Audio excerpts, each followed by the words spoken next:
disappointed in every one of you. I'm sorry, I don't mean to offend you. I'm disappointed in every one of you. I kiss you on the mouth. No, I'm not cool with that. Just, I'm sorry. One more time. I'm disappointed in every one of you. I mean, I'm dealing with degenerate animals. I'm disappointed in every one of you. Disappointed in every one of you. All right, come on. Honestly, I can't do it no more. I'm disappointed in every one of you. Let me tell you why. It's gonna be all right, Nicky. Go ahead, shoot. You just killed those fucking men. What are you going to do about it? Yeah, because you got nothing. You don't got a thing. Yeah, because you got nothing. Lomito! Got nothing. I want to get out of this rat hole. I want to get online. I need BDA boxing.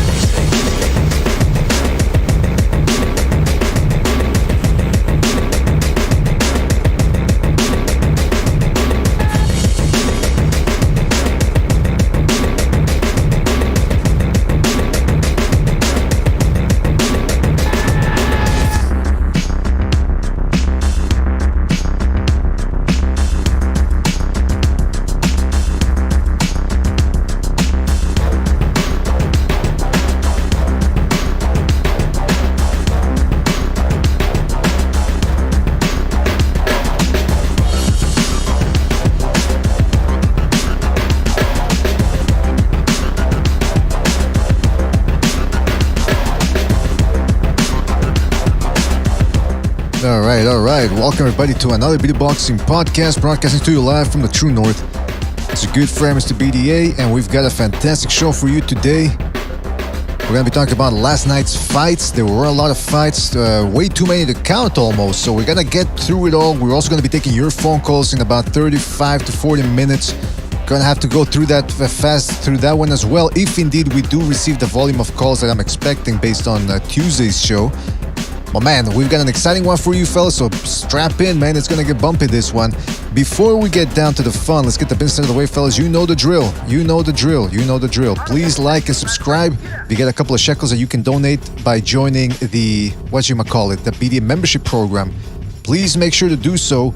You can always donate via the super chat, but YouTube takes 30% off of that right off the bat. So at least with the membership program, you get some bang for your buck. You get special emojis, badges, the whole shebang. But of course, like I said, the most important thing is you continue to like, subscribe, spread the BDA gospel. There's a lot of uninitiated out there, and we need to make things correct, as they like to say.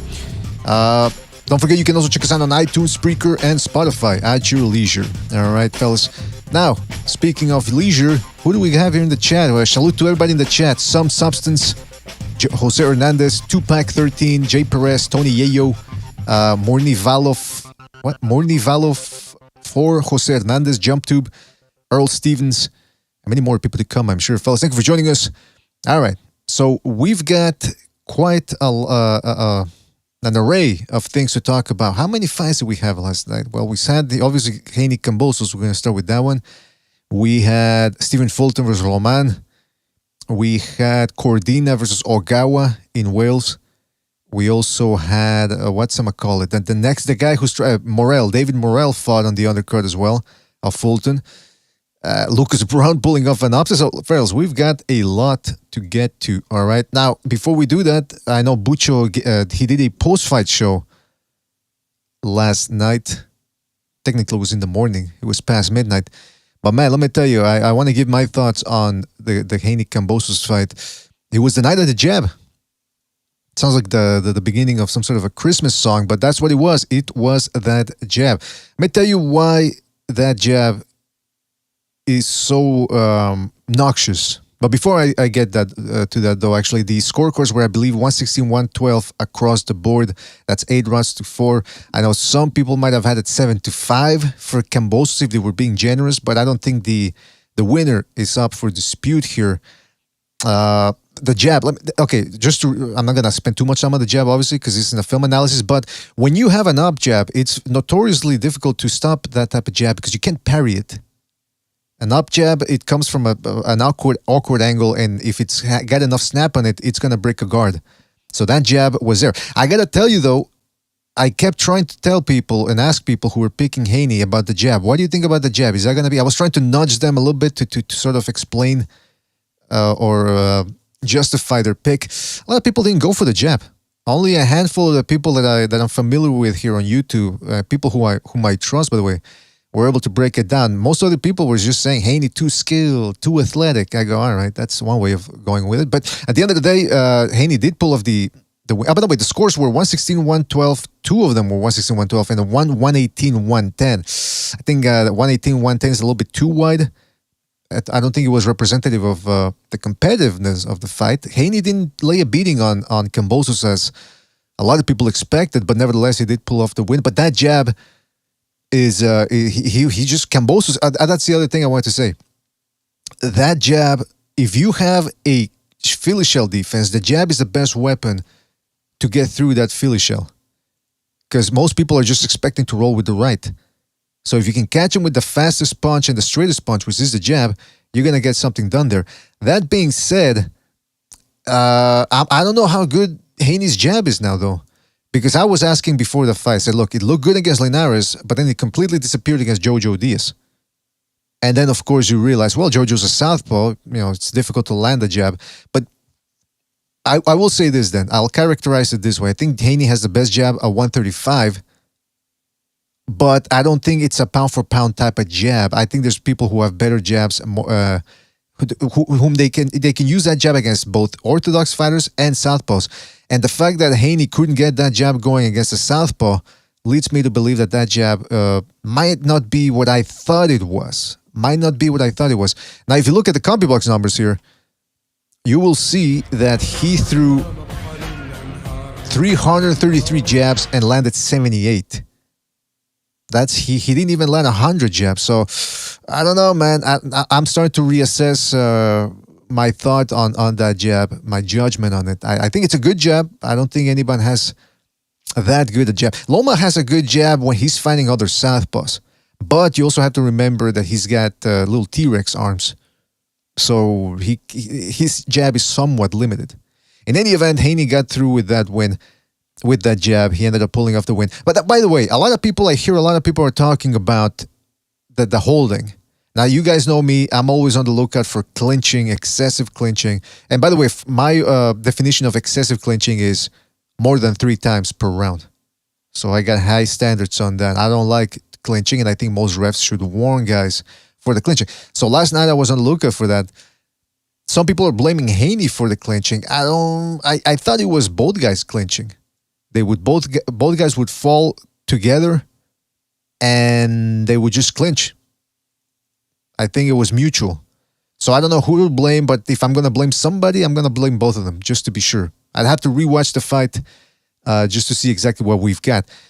Shout out to who just donated. Hold on a second. I gotta shout out to who? To whom? Jose M. Severino Jr. That's a long ass name. Haney invested the slip hold. Ducking below the waist is illegal. Now, that's another thing that a lot of refs don't warn people about. Ducking below the waist. Shout out to Jose for reminding me of that. I didn't see Haney doing that too much, but again, I think that the holding was mutual. Neither guy really wanted to spend too much time on the inside. And I remember when Whitaker was fighting, well, it was a long time ago, but when he fought Trinidad, he was dipping way below the waist. He was squatting there like he wanted to take a big old dump in the middle of the ring. And the ref warned him a couple of times, but never took a point away. So I guess if you're going to warn somebody, you better be prepared to take a point away and not just warn excessively and never do anything. So, yeah, that's what I wanted to talk about, that jab. Another look at the stats here reveals that... Hold on a second. Where is it? Haney landed 147 out of 588 shots, which is sort of consistent with his output throughout his major fights. Kambosos landed 100 out of 417. Now, that's significant here because when he fought Lopez, he threw 700-something shots, I think, if memory serves me correct. So he was actually, constrained by the number of shots he could land or throw. So Haney did a good job. That jab will cause a lot of problems for a lot of people. Now, I'm looking at the ratings here, fellas. I'm looking at the ratings. Lightweight rankings from Ring TV. Obviously, they haven't updated yet because they have Kambosos as the champ. So you're going to see Haney here, who's number 3. They're going to switch him up to number 1. Lopez has a fight scheduled for next month, I believe, or July, early July. So he's going to leave these rankings pretty soon. Loma hasn't fought since December, I believe. And we don't know if he's going to make it out of the Ukraine alive. Even though he's not in the front lines, you just never know. You get Tank Davis ranked number 4, Ryan Garcia number 5, El Pitbull Cruz at number 6. Jojo already had his shot at Devin Haney, so I don't think he goes into this conversation too much. Comey would be a good fight for Haney if they decide to go at it. Fortuna's going to be fighting Garcia in a so-so fight. And then you got William Cepeda. And by the way, let's zoom in on this fella here. Cepeda didn't really impress me much in his last fight against Alvarado. But I'm not going to tell you how old I am. I am older than Cepeda. And this guy looks significantly older than I am. I think he's seen some shit over there on the other side. Mexico. You never know what's going on down there. A lot of surprises. Hey, by the way, we got... I'm going to be opening up the phone line in about 20 minutes. 25 minutes, so make sure you get ready for that. Please make your comments concise. If we do have a lot of calls, we can't be going back and forth, so make sure you stick to that. Gonzalo, you there? Yeah, what's up, Mr. BD? What's up? Were you on last night's show? Because I didn't get a chance to listen to it. I'm just curious. Yeah, I was on there briefly, like on the tail end of it. So what did you think about the Haney's fight or win against Kambosos there? 116 on 2 cards, 118, 110 on the other. It was pretty accurate. I mean, I thought Haney won 8 rounds to 4, 9 rounds to 3. Uh-huh. So yeah, he won clearly. He did what he was supposed to. He held the center of the ring.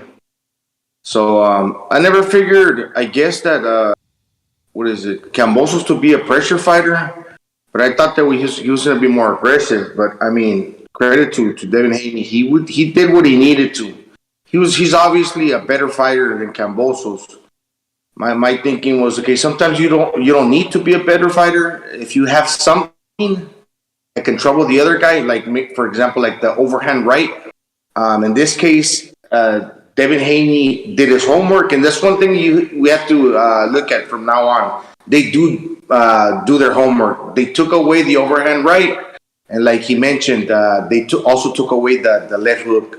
So if you disarm him and you take those 2 punches, depending on what side you're trying to get it away from that punch in that moment, stepping away from the overhand right by basically going back, stepping back, or turning away from the left hook, taking some of the power away from that, then you do good if you can manage to do those things. Obviously, you have to be like pretty intelligent and well prepared to disarm the opponent by to be able to do that. And they did. And Kambosos wanted to like pretty much box the boxer. He didn't want to make it into like a war. That side didn't show up. You know, the Spartan, the ferocious quote unquote Trocambos Kambosos. He wasn't doing that. Yeah, but Devin Haney was holding the center of the ring. He does have a lot of boxing skills, and that's something to also take note of for the future.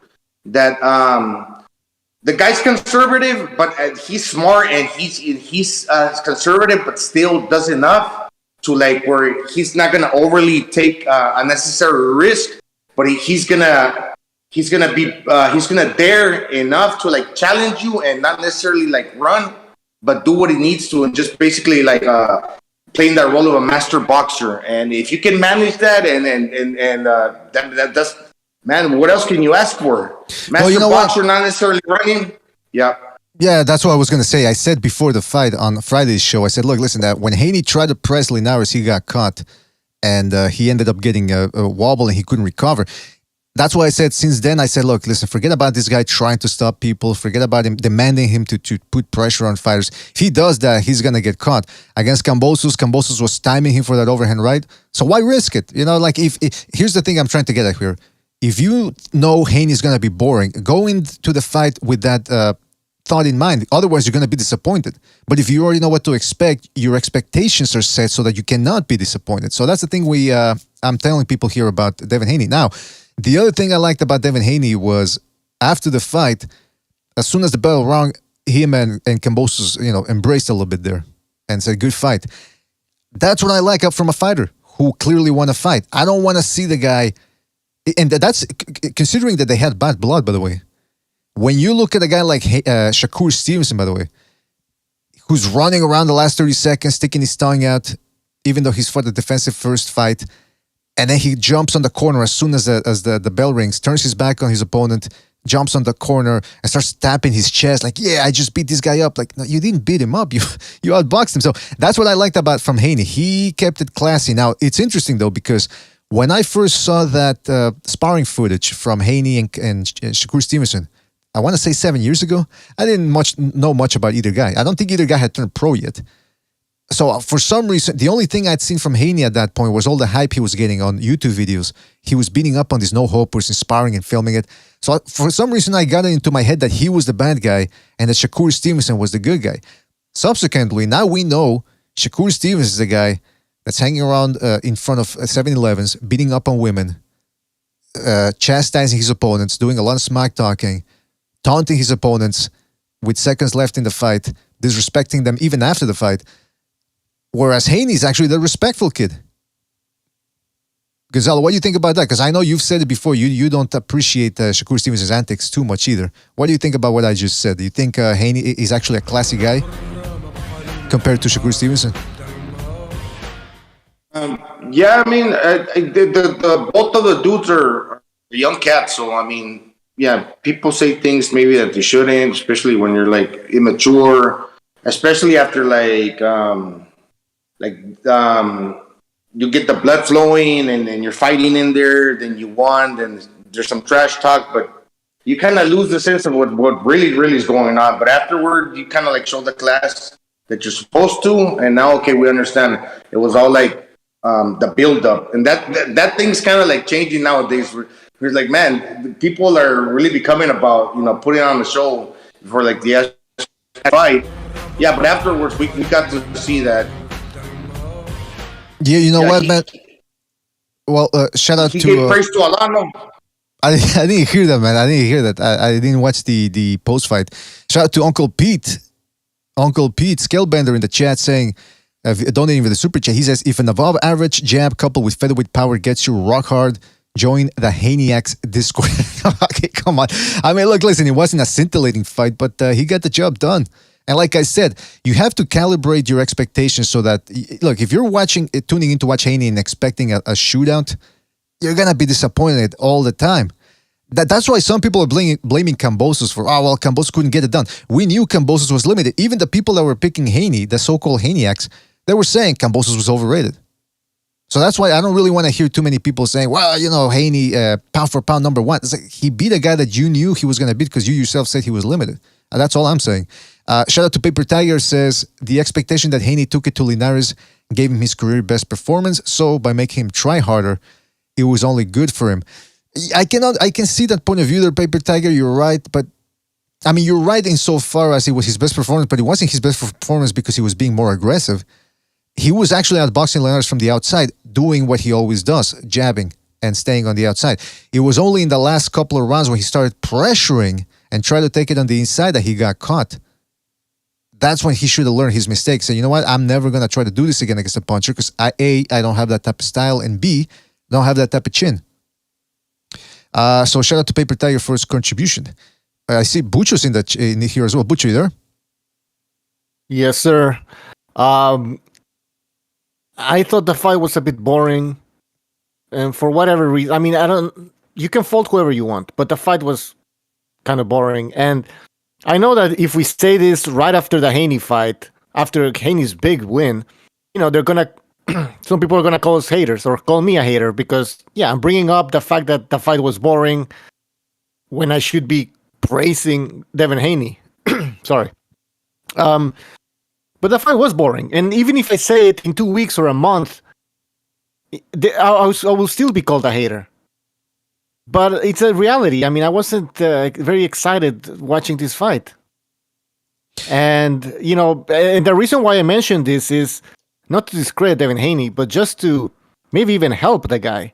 That if he wants to become a superstar, a pay-per-view attraction, any type of a boxing attraction, not necessarily pay-per-view, but just an attraction that he can attract fans, he has to, maybe go for it. And this is what somebody mentioned in the chat in our live stream yesterday. He said, yeah, maybe Haney, what he could do is step it up in the second part of the fight, try to go for a stoppage. Yeah, but Butch, I agree with you. But now we know after Linares' fight, if he does that, he does. Like I said, A, he doesn't have the style to do that. B, I don't think he's got that good a chin either. So if he does that, he's actually, in other words, don't expect him to do is what I'm saying. He's limited in that sense. So if you expect him to go out there and actually, he's limiting the chin department. That's what you're saying, because they're talking about him moving up eventually to super lightweight, maybe even welterweight. So, I mean, if his chin is that bad that he can't, really risk a little bit to get a stoppage at 135, what the fuck is he going to be doing at 140?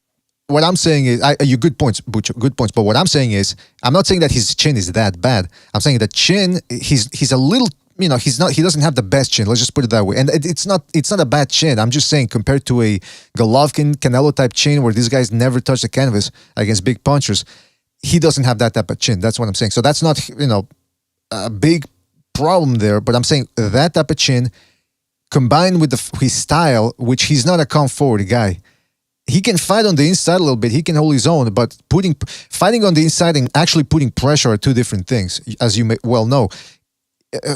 Coming forward, chasing a guy down, there's a millisecond there or a moment there where you're in no man's land and you could get caught. That's where he's going to be vulnerable because he doesn't have the mechanics to do that all the time against the best.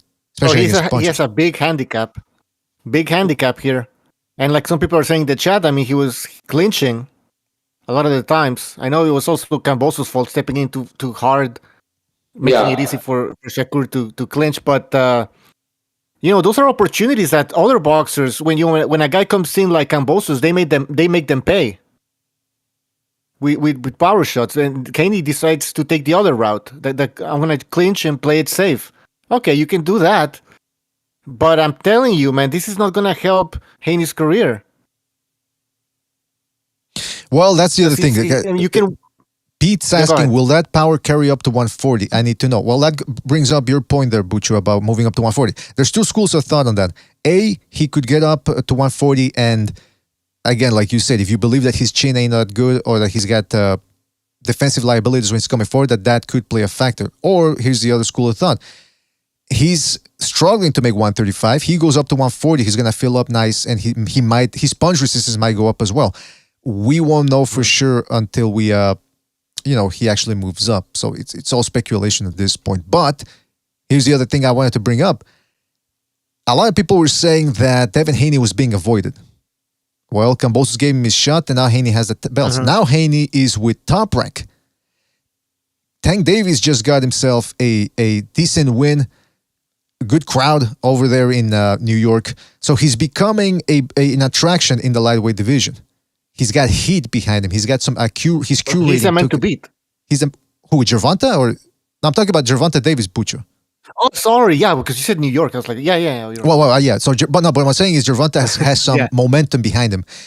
So a lot of people said that Haney and Davis were guys that were being avoided. Well, now they're both in the driver's seat, as it were, more or less, especially Haney with all the belts. Haney is now with Top Rank. Top Rank is, I know people want to argue about this, but I think so far their results speak for themselves. They are the best at handling up-and-coming talent. They take guys to levels other people can't. Just look at what they did with Deloy and Mayweather. They got them to a point where those guys could actually become mainstream stars and walk away from a standard promoter. So what I'm saying is, now that Devin Haney and Tank Davis have that type of cachet now, or clout, in terms of, not compared to Deloy and Mayweather, but in terms of other guys in the division, are these guys going to avoid each other? Or if they don't fight each other, what's the excuse going to be now? Because, like I said, we always heard Devin Haney being avoided, Tank Davis being avoided. Well, now they're in a good position here to make a fight happen. So if it doesn't happen, who's to blame? All those fights can happen except the Tank Davis fight. Because with the PBC and all that shit, they have already a plan for Tank Davis. I mean, it's that Pitbull Cruz fight. I was gonna say Pitbull Diaz again. Yeah, Pitbull Cruz fight. I think there's a good chance of us seeing Haney versus Lomachenko. That's a very good fight. I mean, that's the best fight you can make at that division right now, I think. Well, I'll tell you which fight is I'm going to put my promoter's hat on here, my mediocre promoter's hat on, and I'm going to tell you things that maybe people already know, but I think it's worth pointing. The biggest money maker fight out there would be any of these guys against Ryan Garcia. Okay, actually, when I say any of these guys, I'm talking the top guys. I'm talking Lomachenko, Haney, and Gervonta Davis. The way I see it, Gervonta Davis now, he's a little bit higher than Lomachenko in terms of drawing crowds. Lomachenko, he was pushed by Top Rank, but he never became mainstream. He's a solid B-side. Gervonta Davis is a B-plus side in terms of box office appeal. He's not on the A side yet. A side is a guy that transcends boxing, and Gervonta Davis isn't that guy, but he's in a good position financially. Ryan Garcia, on the other hand, this guy, he's got millions of Instagram followers. He puts on a YouTube video. He gets tons of viewers. You have to assume that some of that translates over to his boxing audience. I mean, look at, he fought Tagoe as a comeback fight. Tagoe, nobody knew who he was outside of boxing. And he drew a capacity crowd.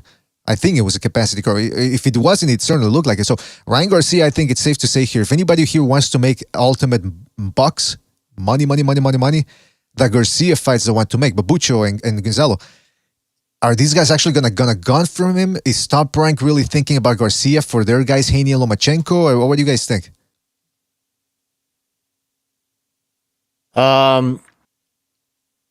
I think so. I mean, I think Bob Arum wants to make money. I don't think he's in there to play the PBC game of milking fights, milking fighters. Fuck that, man. I think Lomachenko and Haney is gonna happen. The only issue is I don't know what the hell's happening with Lomachenko. I don't know if anybody in the chat knows. I heard he's not even really in combat. Obviously, he's in the border, just doing some paperwork and stuff like that. So I just hope he's in shape. Yeah, they probably got him patrolling bullshit patrols where nothing. Obviously, nothing's gonna happen. He's like the Joe Louis type of thing, you know. He's on a boat and something like that. Well, wasn't the? Oh, go ahead, Gonzalo. Go ahead. Out of everybody, for some reason, I'm thinking that Haney gives Lomachenko the toughest fight because although Haney's not like real like physical, like strong, he is athletic and he will mirror your movement. With the footwork, if he needs to create separation as you're coming to him, or if he needs to cut the distance as he's stepping to you. Now, obviously, Lomachenko is always going to be turning. If he can adapt to that and have success as Lomachenko turns, man, and keep it like where he's mirroring the footwork and he's just keeping up athletically, dude, he's going to do well. And plus that jab and just the way he's a smart fighter, so I think that would be a good fight. Now, that's the other thing, though, because I brought up the jab before the fight, and I thought the jab was going to be an interesting thing at play here. But we also talked about what happened to that jab against Jojo, and it disappeared because he was fighting a southpaw. Yeah, so Lomachenko's a southpaw. And here's the other thing. Kambosos doesn't have a guard. If you're going to be fighting a guy with a good jab, you want to be able to take a step back, be able to block or parry. Case in point, and we're going to talk about that fight later on, after the phone calls. Fulton versus Roman. You saw Roman, Fulton was trying to snap that jab overtime. And Roman, although he got caught with it a couple of times, he was able to parry a lot of them, block a lot of them, take a little step back and deflect that shot.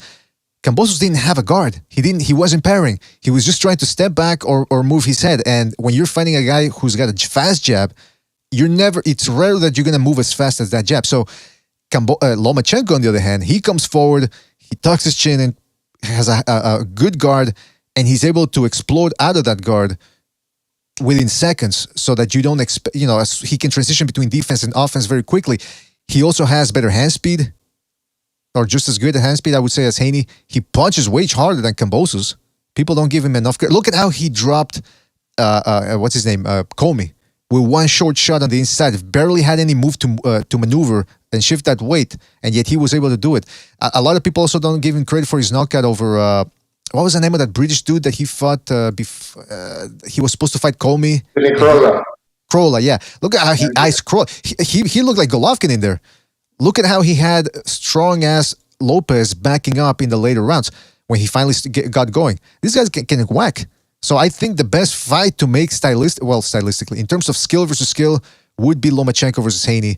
But again, like Bucho said, who knows what's going to happen with Loma? Who knows if he's even going to be in shape right off the bat from the Ukraine? So from my promotional standpoint, if I put my promotional hat on, if Haney wants to really make an event out of something, it's either got to be against Ryan Garcia, and if he can't do that with Garcia, then Gervonta Davis. But the Loma fight, it's going to get him money, but it's not going to be as much money as if he fights those two other guys who have a way better cachet in terms of social media and the trash talking that's going to go into. Don't underestimate the trash talking, fellas, in the build up to a fight. Look at what happened between Davies and Romero. They sold tickets based on the trash talking. And well, and the fact that Romero also had a big punch and all that, but Romero was essentially a prospect with a loss and no big wins on his record. So now imagine if you extrapolate that and you put Ryan Garcia, Davis against Haney in there. A guy who's actually going to talk back and actually say, you know what, I can back it up with skills and a good resume. Or Ryan Garcia, who can crack and has a huge following. Guys, I'm just thinking out loud here, but I think if he wants to make an event out of it, those two fights are the ones to make. I see we got Jimmy jumping by. Jimmy! What's up, man? Yellow. Oh, hey, I wanted to say something too. I wanted to ask you something. Butcher just put it on the Discord here. Ryan Garcia. He's gonna be fighting Javier Fortuna. It's not a bad fight, but I mean, he was supposed to fight Fortuna 2 years ago. Since then, Fortuna already lost to Jojo Diaz. Now you got Garcia tweeting, as he always does after a fight. He says, Gervonta, you watching this stuff? When we fight, don't let it be like this. Meaning, don't let it be a tactical matchup. And then he said, no, what's the other one? Well, there was another one, Butcher. Maybe you can find it where he was saying boring. Jimmy, what do you think about Garcia, man? Didn't he say that he was going to stop doing that? Like, try to, but whatever. But but he's not lying. That fight was fucking boring as hell. It was not an exciting fight. It just wasn't. I mean, I stopped watching after the 9th round. I'm like, okay, this is what's going to be. I was so disgusted with Kambosos. I'll tell you, this is my theory. The reason why he looked the way he did against, I thought the way Kambosos fought, T.O. was going to be the way he tried to fight Haney, up on his toes, bouncing in and out. He come out from round 1 to, like what you said, did nothing to avoid the jab. He's a shorter man, shorter arms, and he's got all his weight out over his front foot. When you fight in that style, it almost negates mobility. Like, you're going to be eating jabs because when you have because that's where when you want to, that's the position you want to be in when you want to land big heavy shots. But he's not a one-shot puncher. That's not what his. The reason why he dropped T.O., which was like kind of caught him off balance and then beat up his face, was just combinations and a barrage of punches.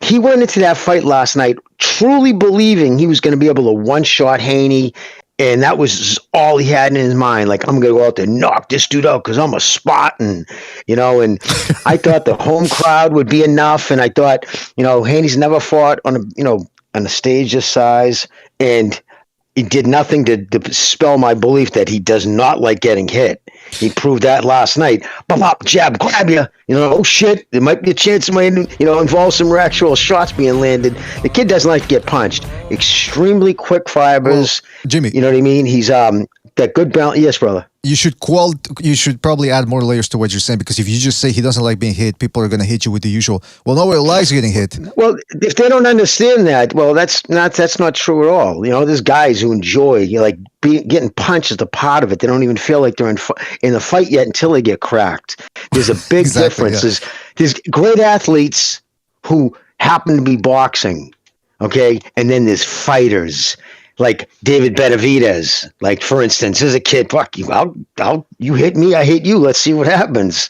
You know what I mean? Not afraid of getting his nose broke, not afraid of getting big shots.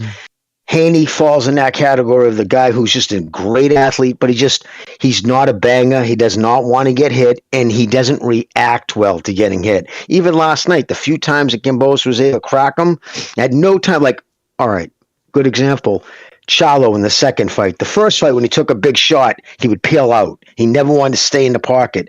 The second fight, he always made sure he landed last in those exchanges. Yeah. You know what I mean? Against Castano in the second fight. Yes. Well, now that's what. Yes. So Jimmy, do you think that this might come back to haunt Devin Haney at some point in a close fight, in a tough fight, the fact that he doesn't want to really take any punches? Yeah, of course. It's if he fights somebody who has the ability to negate his speed and his jab, and it's going to come down to like who can taking bigger shots. Yeah, without a doubt. Like right now, if Teofimo Lopez can get his mind back together, I wouldn't be pulling for Haney in that fight. You know what I mean? Just because of the bombs that he can throw.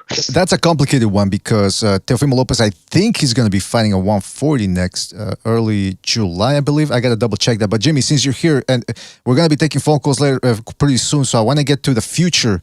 Now that you guys are talking about the punching power, I was asking the guys earlier, Jimmy, about Devin Haney. A lot of people used to say that he was being avoided. That's the narrative. He's avoided. Everyone's scared of him. Which, by the way, usually fighters aren't scared of slick fighters. They're scared of the guy that puts a beating on you and that's going to take years away from your career. But in any event, now that he's with Top Rank, he's got all the belts. Gervonta Davis now, he proved to be somewhat of an attraction, at least in the lightweights. As far as he's concerned, he can gather an audience with the right opponent. They both have momentum going. If they don't fight each other, sort of like Errol Spence, Terence Crawford now, where they've been dancing around each other for 4 years, who's to blame if that fight doesn't happen? Because like I said, Haney's now he's with a competent promoter in Top Rank. They do a fantastic job with young fighters. What do you think? Like, what do you think is going to happen now in the future? Personally, I wouldn't. Fuck Davis. I wouldn't give him that fight. No way. Why? So he stops him, and then they take all the belts hostage over to the PBC forever. You know what I mean? No way. He doesn't deserve it. Seriously, let him fight off in the periphery where he belongs. He's not even I don't even, you know what I mean? He's a separate issue altogether. So I would make whatever fight I could, but I would not even give that kid a chance at those belts. He doesn't deserve them. You know what I mean? Because you think if he gets those belts, you think he's gonna, all right, now that I got him, Lomachenko, you back from Ukraine, let's do this. Come on. He'll go back to beating up Isaac Cruzes and everybody else, and now they'll have the belts, so they'll bring in more money. So yeah, until they're shown that they're willing to fight anybody legitimate outside the PBC, I don't even want to even entertain that. But yeah, so I don't think that would happen. I don't think Bob would even try to make that fight. He would rather obviously try to keep him in house, and he's got other guys in his.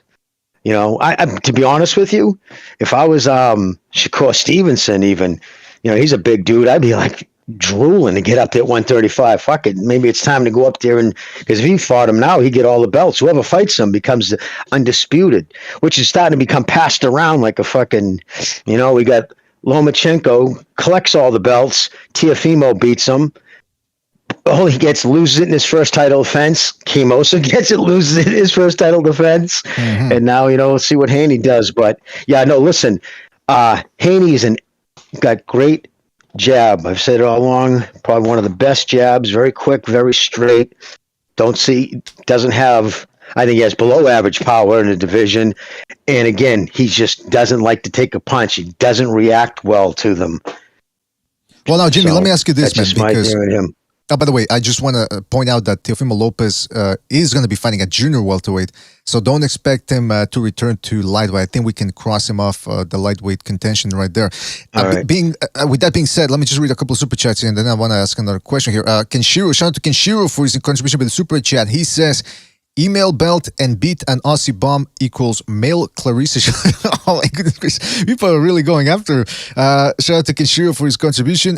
Shout out to Jose Severino again, who says, Loma smack Comey, try to clinch just like Haney. That's an interesting point right there, Severino. That's an interesting point. I want to get to that when we start talking about the matchup itself. And shout out to Severino again. He says, Haney likes to hold around the waist instead of arms, like real clinching is. I don't like it.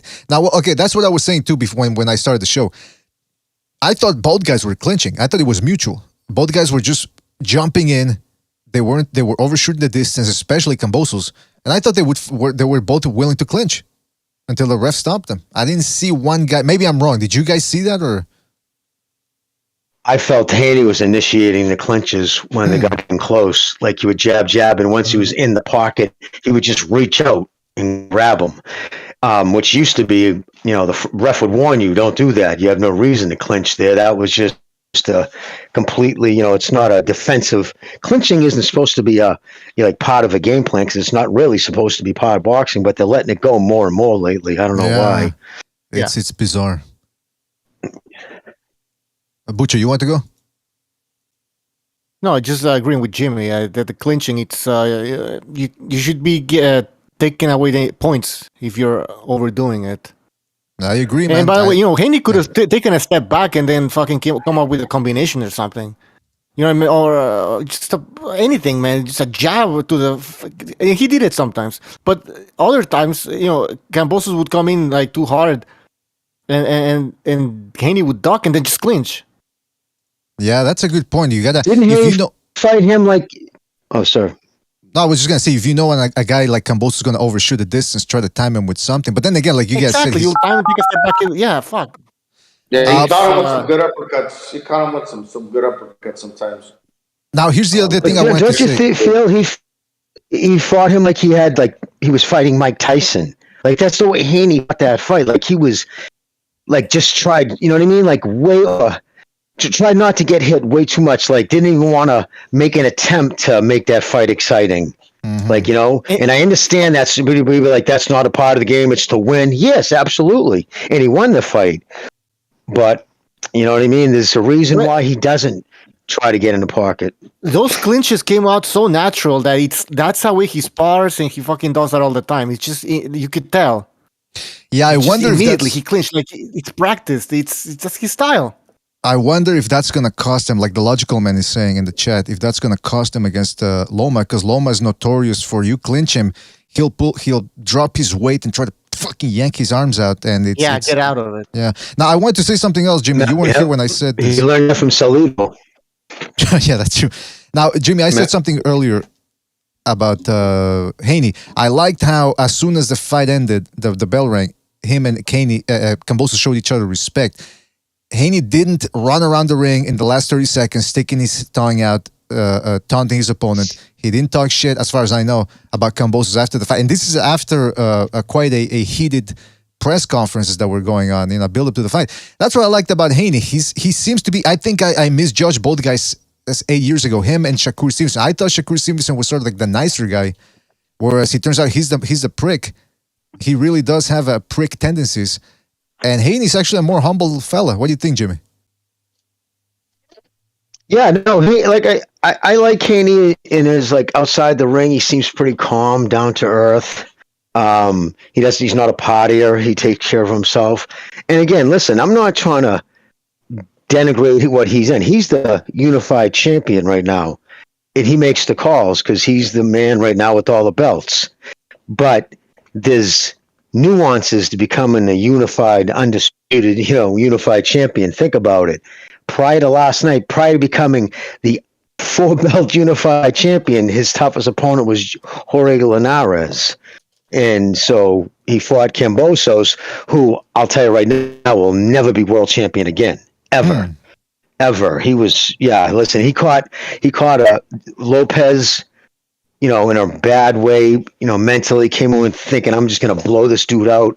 But he fought scared of Lopez. When I say scared, not like physical, no fighter steps in the ring. Nobody's scared for the most part, but fought because he was very conscious of Lopez's power. And that's why he was up on his toes, bouncing. When he got an opportunity to let his hands go, pop, pop, pop, pop, he let him go and bounce back out. He didn't even, totally different mindset. He went in there last night like he was triple G power, and you know what I mean? And he was just going to smoke him with one shot. A lot of people now are a lot of people. Oh, go ahead, Gonzalo. Yeah.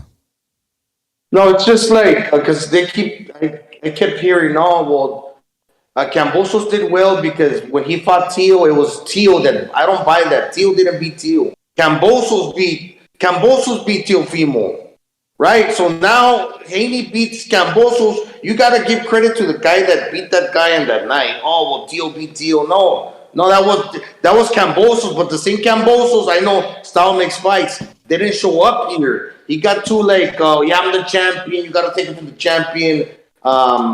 Two combinations after Haney throws two punches, and it was just like a reaction for Haney to step away. That you were never going to catch Haney like that. No punches and bunches. So that's basically what happened. Not saying that he was going to win anyways, but he could have made it more physical, Kambosos. But that's hindsight 2020. You can't take away anything from Haney. Well, you know what, man? That's great points. That's why I want to see Haney now fight either Ryan Garcia. I mean, if I could, to really settle the score, it could be him and Loma. But if he wants to make money, it's got to be Ryan Garcia at number one. He'd make the most money with him, or against Tank Davis. Because look, here's the thing with Haney now. A lot of people are high on him because he just got undisputed. But how many people are actually going to be continue paying tickets? The same people that are saying they support him and they're defending him.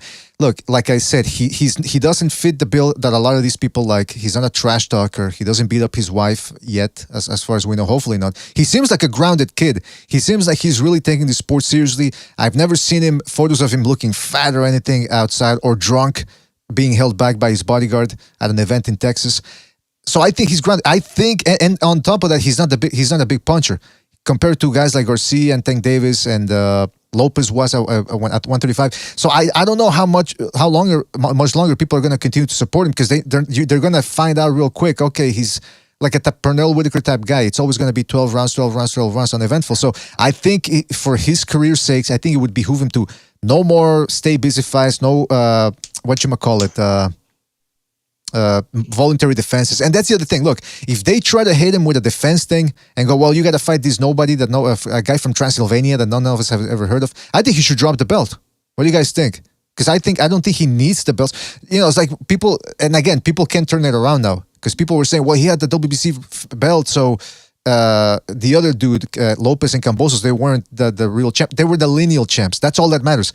If Haney loses a belt now, is anyone out there really gonna say, oh well, he's not the real champ anymore because he doesn't have one of those belts anymore? No, he would still be the lineal champ. So if they try to hit him with a voluntary defense, fight some guy from Bulgaria or whatever, say fuck him, I want this fight. Ryan Garcia, Tank Davis for the most money. Or if he wants the boxing hipster award, go after Lomachenko. Those are all three sensational fights, and he would make good money with either of them, even with Lomachenko. Jimmy, what do you think? Well, and actually, I want to say too, right now, if the next fight was, they announced the next fight, Davis, I would still think Haney would beat him. I really do. I mean, think about it. Think about the skill set differential between Rolly, fucking, Special K, fucking Romaro against, put it up against Haney's. Haney only takes 8 punches on average a round, or you know what I mean.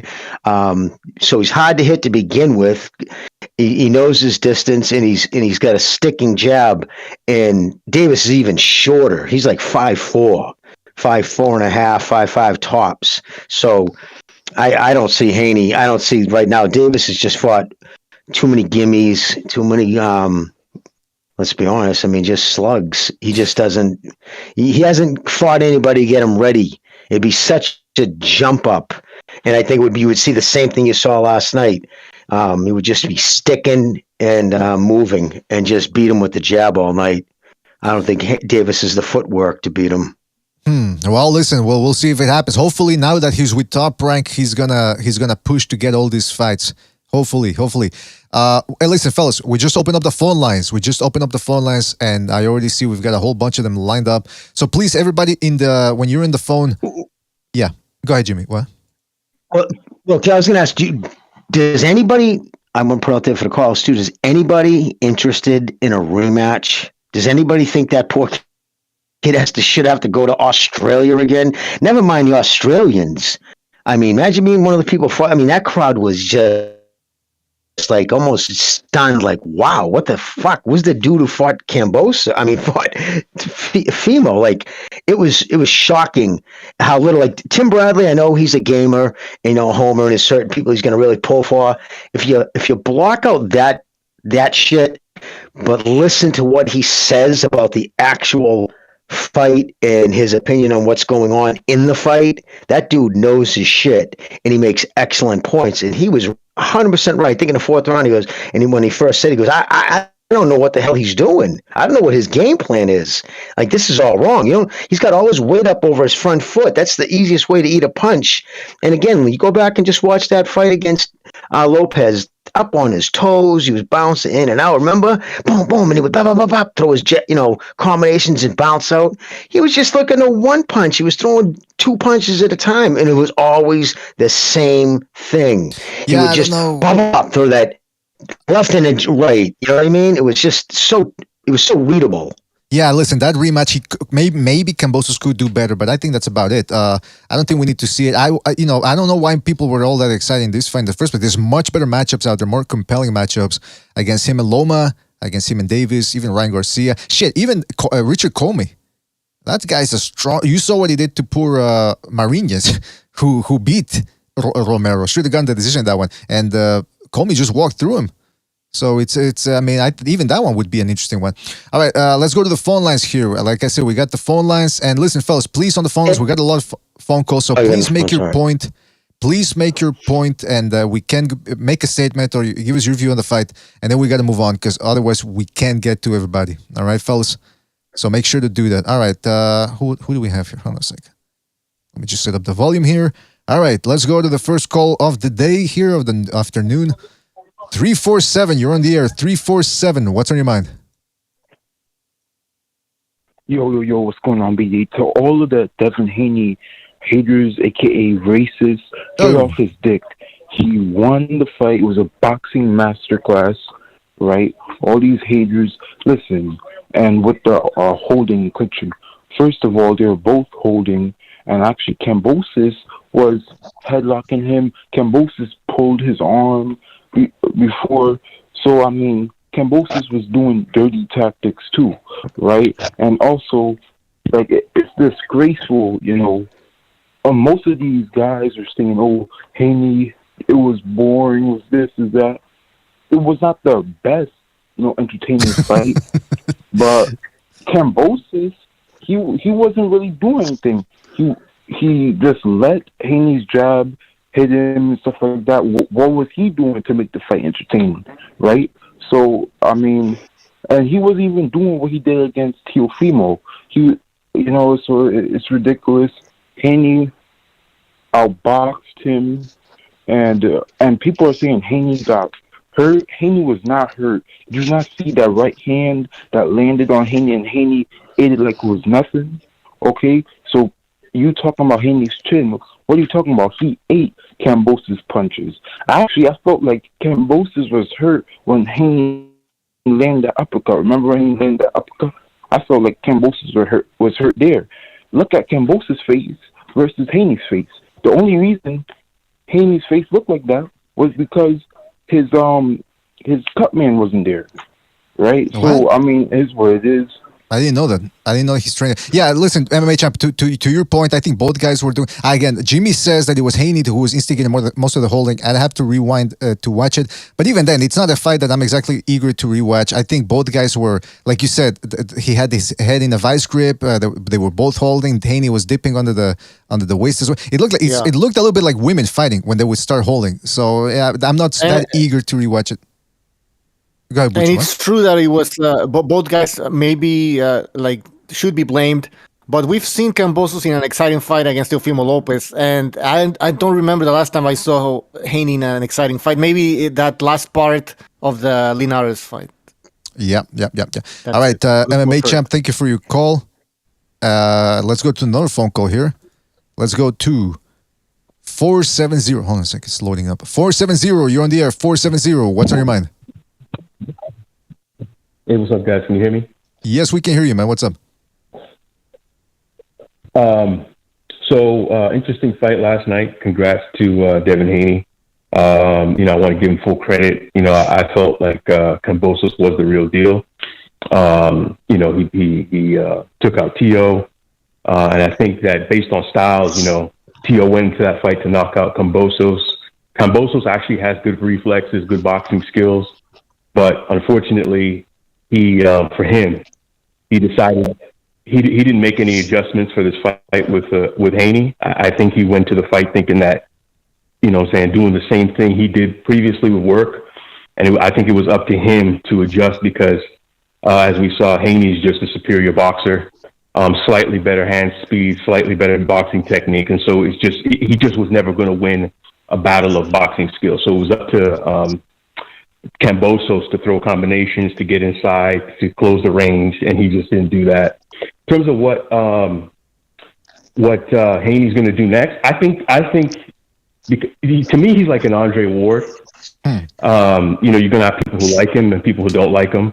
He's very difficult style to beat in the boxing ring, and so I think he's got to be matched up with guys who want to press the fight, like Jojo Diaz did, like Linares did. And I think Ryan Garcia and Tank are the type of opponents that are going to do that. Whether or not they're going to want to step in there, well, he's got all 4 belts. So, I mean, I'm not sure what they're going to do, but I think those are the type of fights that he's got to make. Guys who want to press the fight, those are going to be the exciting fights that people want to see. So interesting. Yeah, absolutely. That's my 2 cents on. I'm with you on that one, man. Good call. Last night, but yeah, all right, man. Yeah, listen, good call, man. Excellent points. Gave us some food for thought as well, man. And excellent call, man. Good call. Catch you on the next one, right, man? All right, guys. All right, thank you. Can I just say a quick comment? Yeah. Okay, so I saw somebody write a message in the chat saying Haney embarrassed the whole country of Australia. They might not ever recover from this. I think they will, because I think they have a life. I think Australian people have other issues that are more important. The Australian people have other issues that are more important, and I think they're not like some African Americans who live through these boxers, and then when their favorite boxer loses, they just have a meltdown, and they come up with excuses like Wilder, was cheated, and because Fury had a floppy glove, and stuff like that. So no, I don't. I think the Australian people are going to move on, as they should. I'm more concerned about these other people. Yeah, listen, it's just a bit of banter, people on the internet, they love to even if a guy gets a pick wrong, even though he didn't say the other guy didn't have a chance, he just said, I'm going to go with this guy. People love to rub their face in and go, oh, you made the wrong pick. It's banter. But you're right, Bucho, it's true. It's whenever this demographic loses, look at Fundora Lubin. Fundora had to have something in his gloves. Ain't no way he beating a strong black man like that. It's like, come on, guys, it's boxing. You're going overboard over boxing. It's a little ridiculous in my mind. But hey, hopefully we hear from some of these people in the phone calls. I doubt it. They usually don't call in, but we'll see. Jimmy, also somebody was asking in the chat, Jimmy, about before we get to the phone calls. Somebody was asking about the massage. So apparently they were Kambosos' legs were being massaged, just like who was the other dude that was getting his legs massaged a couple of fights ago and ended up losing? Castaño, I think it was. He was receiving a massage. Anyway, what do you think about the massage? Does that weaken the legs right before a fight? No, but that's just just keeping blood. When you give a massage, when you're rubbing a muscle, the reason why it feels good, because like if you pop a knot or something, it just brings blood into an area that it hasn't had. No, that's good. Massages and keeping somebody limbering, it's just loosening the muscle. You know what I mean? It lessens the opportunity for getting injured. I mean, if you use any professional sport, quarterbacks before a football game, they're in there getting their shoulders and arms all done up. You know what I mean? So that's pretty much in all high-level sports. A lot of guys will get massages. So, that if anything, I don't see how that would ever hinder somebody. I mean, I would prefer them not to, if there was a time situation, I'd rather see him, getting his second wind or getting a nice glistening sweat going in the back room. All right, well, hopefully that answered your question there. I think it was a guy named Joey, I think, who has the question. By the way, the guy that called in earlier, 347, the second call, that's the type of call I like. Give us your thoughts on the fight, what you think is in store for the future for both guys or whatever, and then we move on, all right? Because otherwise we're not going to be able to get to everybody. Let's get to 214. Hold on a second. 214, you're on the air. 214, what's on your mind? What's up, guys? I want to give full credit to Devin Haney. His jab was perfect. His moving was perfect. His defense was very good. Defense was very good, and I think what's his name? George should fight other people. Isaac Cruz's, Gustavo Lemos's, guys like that, because he can't beat technical boxers, in my opinion. Interesting. Well, anything else you want to say? Huh? Anything else you want to say? All right. Well, listen. Good call, man, and call back next time, all right, man? Take it easy. Thanks for calling in. Get anything else before the police show up? No, I think I heard a lot of people in the background. Yeah, try to sequester yourselves. Also, that's the other thing. When you call in, try to sequester yourself somewhere quiet where there's not going to be that much background noise. All right, let's go to another phone call here. Let's go to 661. 661, you're on the air. 661, what's on your mind? The fighter spirit here. So I got my prediction right. I just got it wrong. I mentioned he would win. He would use his jab, but he would get robbed. They didn't rob him. But oh, that's right. You did say that. I made a video stream. Yeah. They should call it the affirmative action belts. Because that's all it was. He was gifted his belts. Now, no. For real, what I'm about to say, everybody agrees with me. You guys just have to play it neutral because you have people listening. It's okay. Think about how Teal fought Nakatani, Loma, Richard Comey. He knocked him out, right? In fashion, he beat Loma.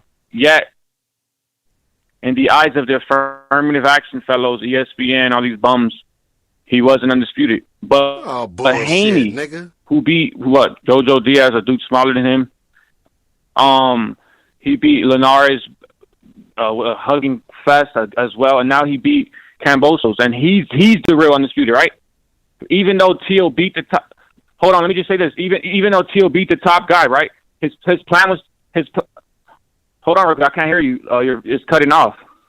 Just keep going then. Keep going. Nobody's talking. Go ahead. Keep going. All right. Oh, my bad. Oh, so even though Teal had beat the top guy, right? So his plan was to just vacate and move up.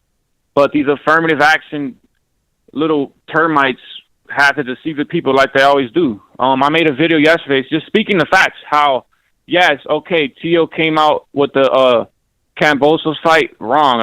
I can admit that, but I stand on what I say. I don't care. He got caught with a flash knockdown, but the whole fight, you guys don't have to agree with me, but the whole fight, he was coming towards Kambosos, bringing him to him, had Kambosos on his back foot, and he dropped him. As the champion in your hometown, it should have been a draw at least, but they wanted him to lose, so that's neither here nor there. They then give $10 million to Kambosos just to give the belt to this affirmative action prop. Now, mind you, I said all this in my video, and immediately, I'm the racist.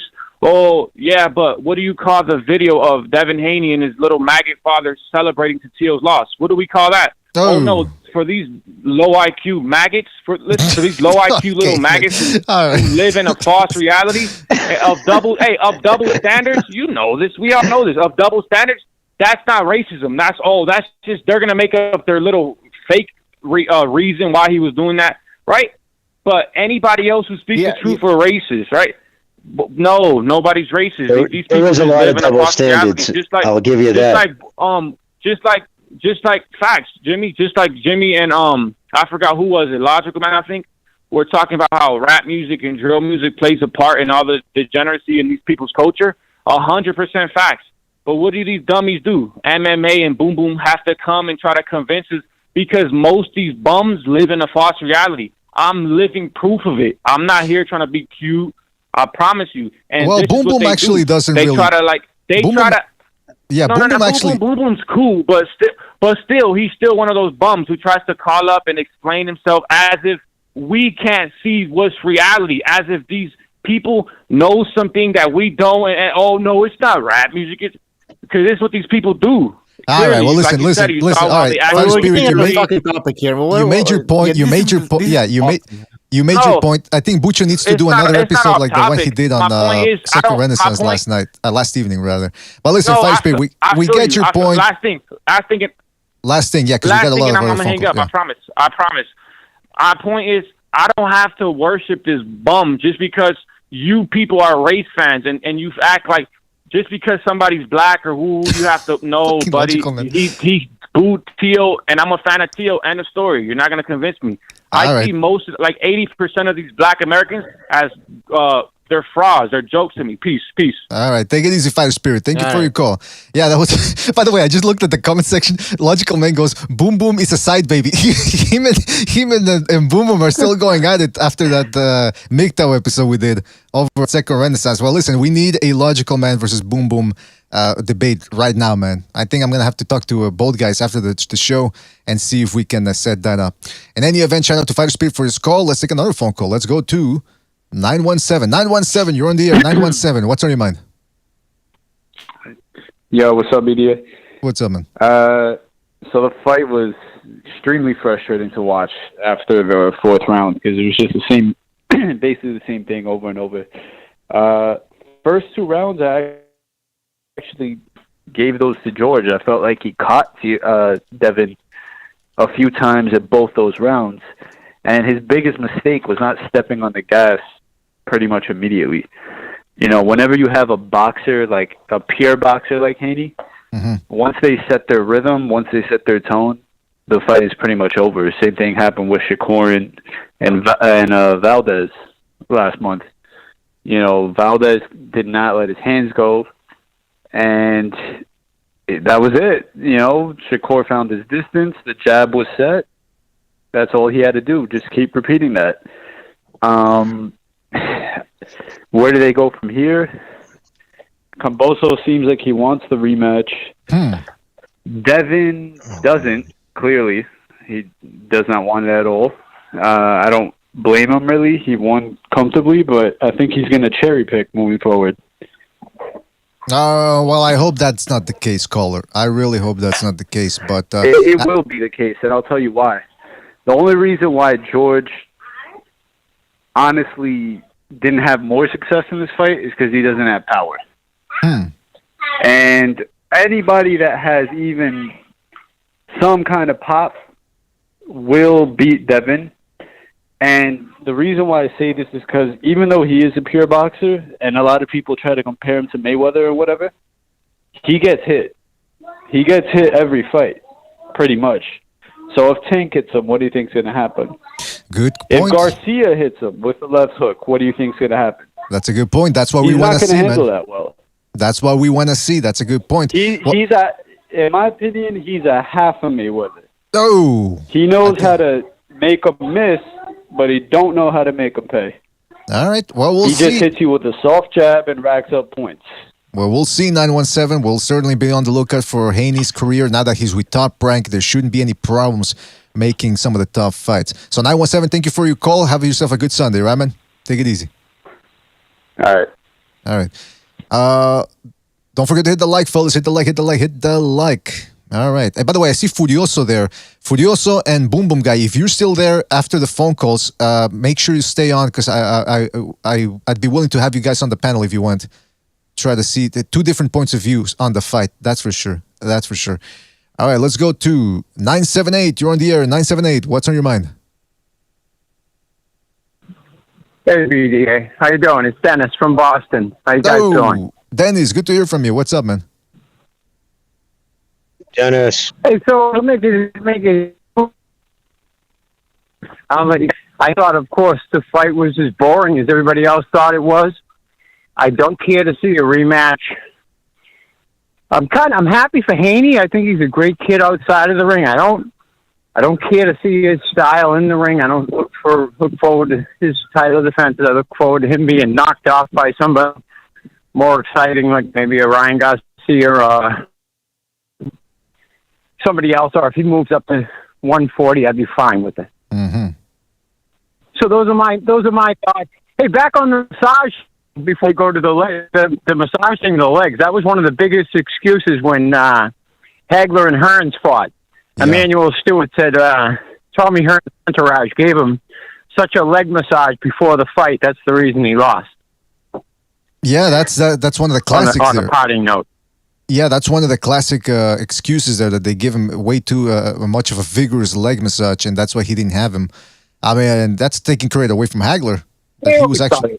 Yeah, that he was able to chase him down and take him out. But anyway, listen, Dennis, anything else you want to say before we move on? We got a lot of phone calls here. That's it, my friend. That's why I'm making it quick. Be good. Nice. Short and sweet. Love it. All right. Thank you, Dennis. Catch you on the next one. All right, man? Take it easy.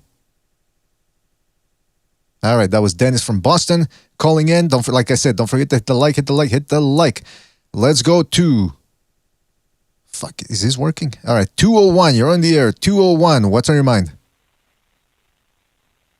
Good afternoon, guys. You guys can hear me? Yes. Just try to speak up a little bit more, please.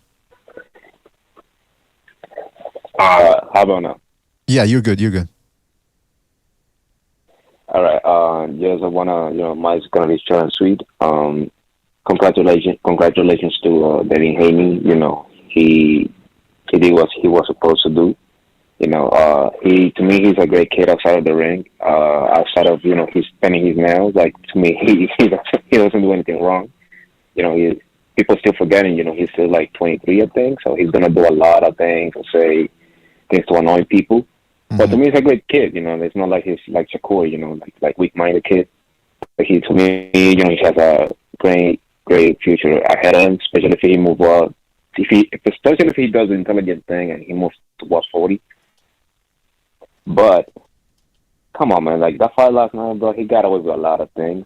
Like that can be a lot of the ways. Because the thing is, when you do that, like you put the back of the head exposed, so it's basically you open it up to an illegal shot. So it's you stop your opponent to like throw anything. So that's what he does. So he does that, and then he wraps his arm around you. So I mean, I don't just go with that, but congrats to him. He took the fight when he was supposed to, and let's see moving forward. I hope he fights Ryan Garcia, because to me, that's you don't want to have any advantages against him. I think that's the only guy you don't want to have any advantages against, but probably won't gonna happen. Good afternoon, guys. Thank you. All right, thank you, man. Good call, man. Thank you for your call, and I always appreciate you calling in, man. Take it easy. Yeah, good points. I mean, yeah. All right, man. Yeah. A lot of people are pointing that out about the potential fights there, and that maybe at some point Haney's lack of punching power could play a factor in the fights. That is, of course, if his skills don't betray him. If his skills are that good that he can neutralize all of those other lack of advantages for his part or his deficiencies, then we should see something interesting there. Don't forget to hit the like, fellas. Hit the like. Let's go to another phone call here. Let's go to 901. You're on the air. 901. What's on your mind? 901, you're on the air. Going once. Going twice. All right. Let's go to 562. 562, you're on the air. 562, what's on your mind? Hey, can you guys hear me? Yes, we can hear you, man. What's up? Hey.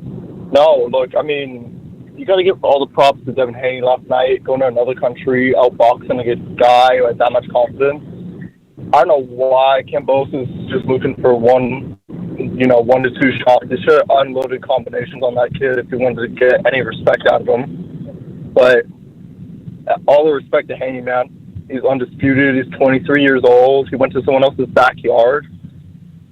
I don't know whether he's going to fight Ryan or Tank next. I think they're both tougher tests than Kambosos, in my opinion. I don't know. What do you guys think? Well, let me ask the panelists here, now that we have a little chance to get them here. What do you guys think? Davis versus Haney, for example. Jimmy or Gonzalez? All right, okay, if nobody's going to say something. I'd rather see Garcia. I'd rather see him fight Garcia. Huh. Not that I like Garcia any better than Davis, but I'd much rather see him fight Garcia, because Garcia, I believe, will still try to fight other people. Davis is never... For him to come out and admit he's never even asked about fighting Lomachenko or anybody from any of the top guys, that kind of shocked me. So you don't want to be a part of the sport? Fine, don't be a part of it. But I agree with the call, what he said. I'm shocked by he didn't even try to throw combinations, even when he was on the inside. And you had a crowd who was screaming, was dying to yell at anything he did. So even if he was hitting him on the arms with combinations, it still would have got the crowd yelling. And he didn't even do that. It was just, dumbfounded how he fought last night. What he thought of his power. He didn't think he was some killer. Yeah. All right. You all see Ryan Garcia tweeting out boring, and like all that other bullshit. You're boring. You see your last fight against Sego, man? Like, you can't even fight your mandatories. You pull out every fucking fight, and you're tweeting out against another fighter who went to someone else's backyard, shut him out completely. I'd love to see him do that. He's not gonna. I'll give Ryan, he's got a talent, but get the fuck off Twitter, dude, and get in a real fight and show us who you're made of. Yeah, that's a good point, man. That's a good point. Hey, well, listen, caller, good call, great points. Call back next time, right, man? All right. All right, take it easy, man. All right. Hey, by the way, yes, fellas, when you call in again, I want to remind you, give us your thoughts on the fight, your thoughts on the future for the lightweight division, and we move on to another call because we got a lot to get to. 747, you're on the air. 747, what's on your mind? Hey, what's up, guys? Can you hear me?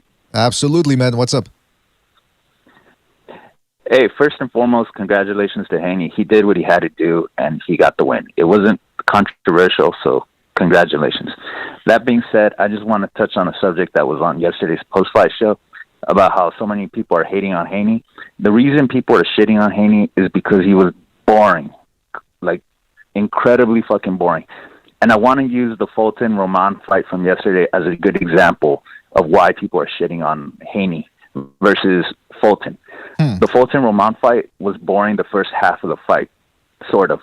Then when Fulton realized this kid has nothing on me, he turned it up, especially in the last 3 rounds. And he got the crowd going, like really going. Even though he didn't have pop to take out Roman, he was still pressuring him and getting the crowd behind him. Haney had so many advantages in yesterday's fight that towards the end of the fight, he could have done the same, and he could have got people's respect, but he didn't. And that's why people are shitting on Haney, because, yeah, he has the skills, he has, like, the size advantage and all that, but he doesn't use it to his advantage. He just pot shots and holds, and it infuriates the boxing community. So it's not about hating on him because he's black. It's hating on him because he's boring. There's no other way around it. He's just boring. 747, that's an excellent point. And I think at this point, the people that say, well, he's being hated on because he's black, they're projecting the way they look at the world, which is all racially based. I think that's probably what it is. Because, I mean, like you said, look, listen, I gave Haney his props. I picked him to win. But like you said, I mean, I can, objectively speaking, it wasn't a scintillating type of performance. And I said, I don't know what you think about this, caller, but when you watch Haney, shouldn't you already know what you're getting into? Like, I don't understand why people are getting angry, though. That's the thing, though. I don't know. I don't know why people are getting so upset. It's like, I'm not black. I'm Mexican, but I can appreciate any fighter that comes to fight. Like, if you got the skills to outmaneuver your opponent, congratulations, good on you, and I respect it. But if you show me that you also have the skills to punish your opponent because they got nothing on you, then use them, punish them. Kambosos had nothing for you yesterday. Why didn't you pressure him, especially towards the later rounds? Get some of the momentum behind you. Get the fans behind you.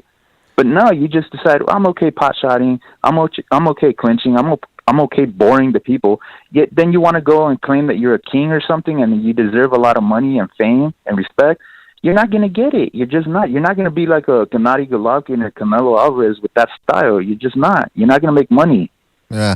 I mean, listen, when he tried to pressure Linares, he ended up almost getting taken out. So I don't blame him for not trying. It's not his style. Butcher and I were talking about this early on in the show.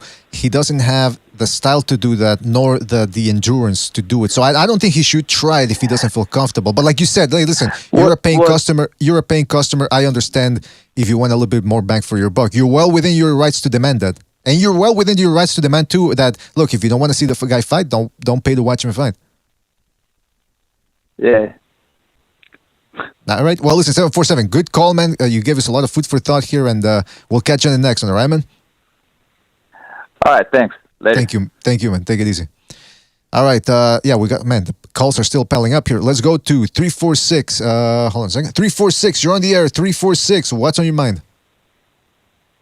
Hey, what up, man? It's a Logical Man. Oh, Logical Man. What's up? I was watching that damn fight, dude. My ass, I can't lie to you guys. I fell asleep third round. I was asleep, man. This shit was boring as hell. I couldn't stay up, man. I fell asleep. I had to go on YouTube, watch the highlights. Man, but what I can say after watching the highlights and the full fight, you can find all this stuff on YouTube. So the rematch is a waste of time, dude. Let's be real. Haney had a harder fight versus Linares than he did with Kambosos. It was funny as hell to me. Every time I kept watching the fight, like when I watched it, I woke up, I was just blasting in my head, thinking, "Oh, this idiot had this. This is Sparta. All this. I'm the emperor. Slow motion shit." He was going on shows talking about he the king and all this crazy shit. It was just he didn't do shit. I can guarantee you that out of that whole audience in Australia, we lost about 60% of boxing fans in that crowd. That's how bored they were. Like, this is what the hell happened? I thought this guy was the emperor coming to kill. This shit was a waste of my time. I mean, hey, listen, man. He was outgunned and they're outskilled. But hey, listen. At least they did the good numbers at the gate. That's what they wanted. They made their money back. Don't worry about that. Yeah. Because the Australian crowd was, it was fabricated. It was tricked. They were coming for a good fight. At least 2 rounds of a war. At least, I mean, they came there to watch a goddamn sparring match almost, like basically. That's true. Hey, by the way, Logical Man. So Boom Boom Guy, I'm gonna try to get him on the panel. If I get him on the panel after the phone calls, would you be willing to jump in? Oh, of course. Hey, you can only hit me up directly because I can't have that shit unlocked. Man, y'all was banging up my goddamn phone. I got hoes going crazy thinking I'm meshing other bitches and shit at nighttime. Bing, bing, bing, bing. So remember, message me directly, man. You can't do this. I can't keep on the regular thing. So message me directly through it. I'll let you know. I'll let you know how you can change the notifications so that you don't get every notification popping up on your phone. All right, man? Well, anyway, listen, Logical Man, we got to move on. What I want to say, too, hey, T.O. ducked Haney, man. Let's be real. He demanded $10 million when both of their fan base doesn't demand it. The only reason Kambosos got paid so much is because he had a basically the Australian base would come out, and it basically did. Let's just be real about that. But that's about it. All right, man. Logical Man, thank you for your call. Call back next time, all right, man? Take it easy. Yes, sir. All right. All right, let's go to the phone call here. Let's go to 901. 901, you're on the air. 901, what's on your mind? Can you hear me? Yeah, 901, you're on the air. Hey, guys, can you hear me? Can you hear me? Yes. Okay, hey, yeah, let's talk about that fight last night. Now, the Devin Haney and Linares fight, that was a lot of excitement. I give him that. The fight last night was a little slow, but Devin Haney did what he was supposed to do. Now, there's a lot of guys going to hate on Devin Haney because of Devin Haney's style. If you watch the JoJo Diaz fight, that fight had a lot of excitement in it too. Some of that was Kambosos fought as well. But Devin Haney did his thing. Now, everybody want to jump on this guy, and they still call him a kid, a grown-ass man. He's not a kid. That's a grown-ass man. So stop calling him a kid. That's disrespectful. Okay? Now, let's jump to Canelo Alvarez dodging fighters. But everybody like to brag on Canelo. He's been dodging fighters for the past 5 years. But nobody said anything about that. Well, I've seen plenty of people saying it that he's been ducking fight. That's been a big point of contention on several shows. But anyway, yeah, keep going, man. Keep going. Okay. Now, Ryan Garcia, the biggest punk ever. He the biggest punk ever. Look at the guys that he done dodged. He didn't call off how many fights? Faked that he was going to fight Manny Pacquiao. He faked that whole thing. He was never going to fight Manny Pacquiao. He got out of the Tank fight after Tank said he would fight him. Ryan Garcia wants no part of Devin Haney because he got knocked down by, what's that kid? What's that guy name that knocked him down? Campbell. From Canada? Campbell. No, England. Luke Campbell knocked him down. So you're telling me that Luke Campbell is more skilled than Devin Haney? Devin Haney knocked Ryan Garcia down. Luke Campbell don't have any power.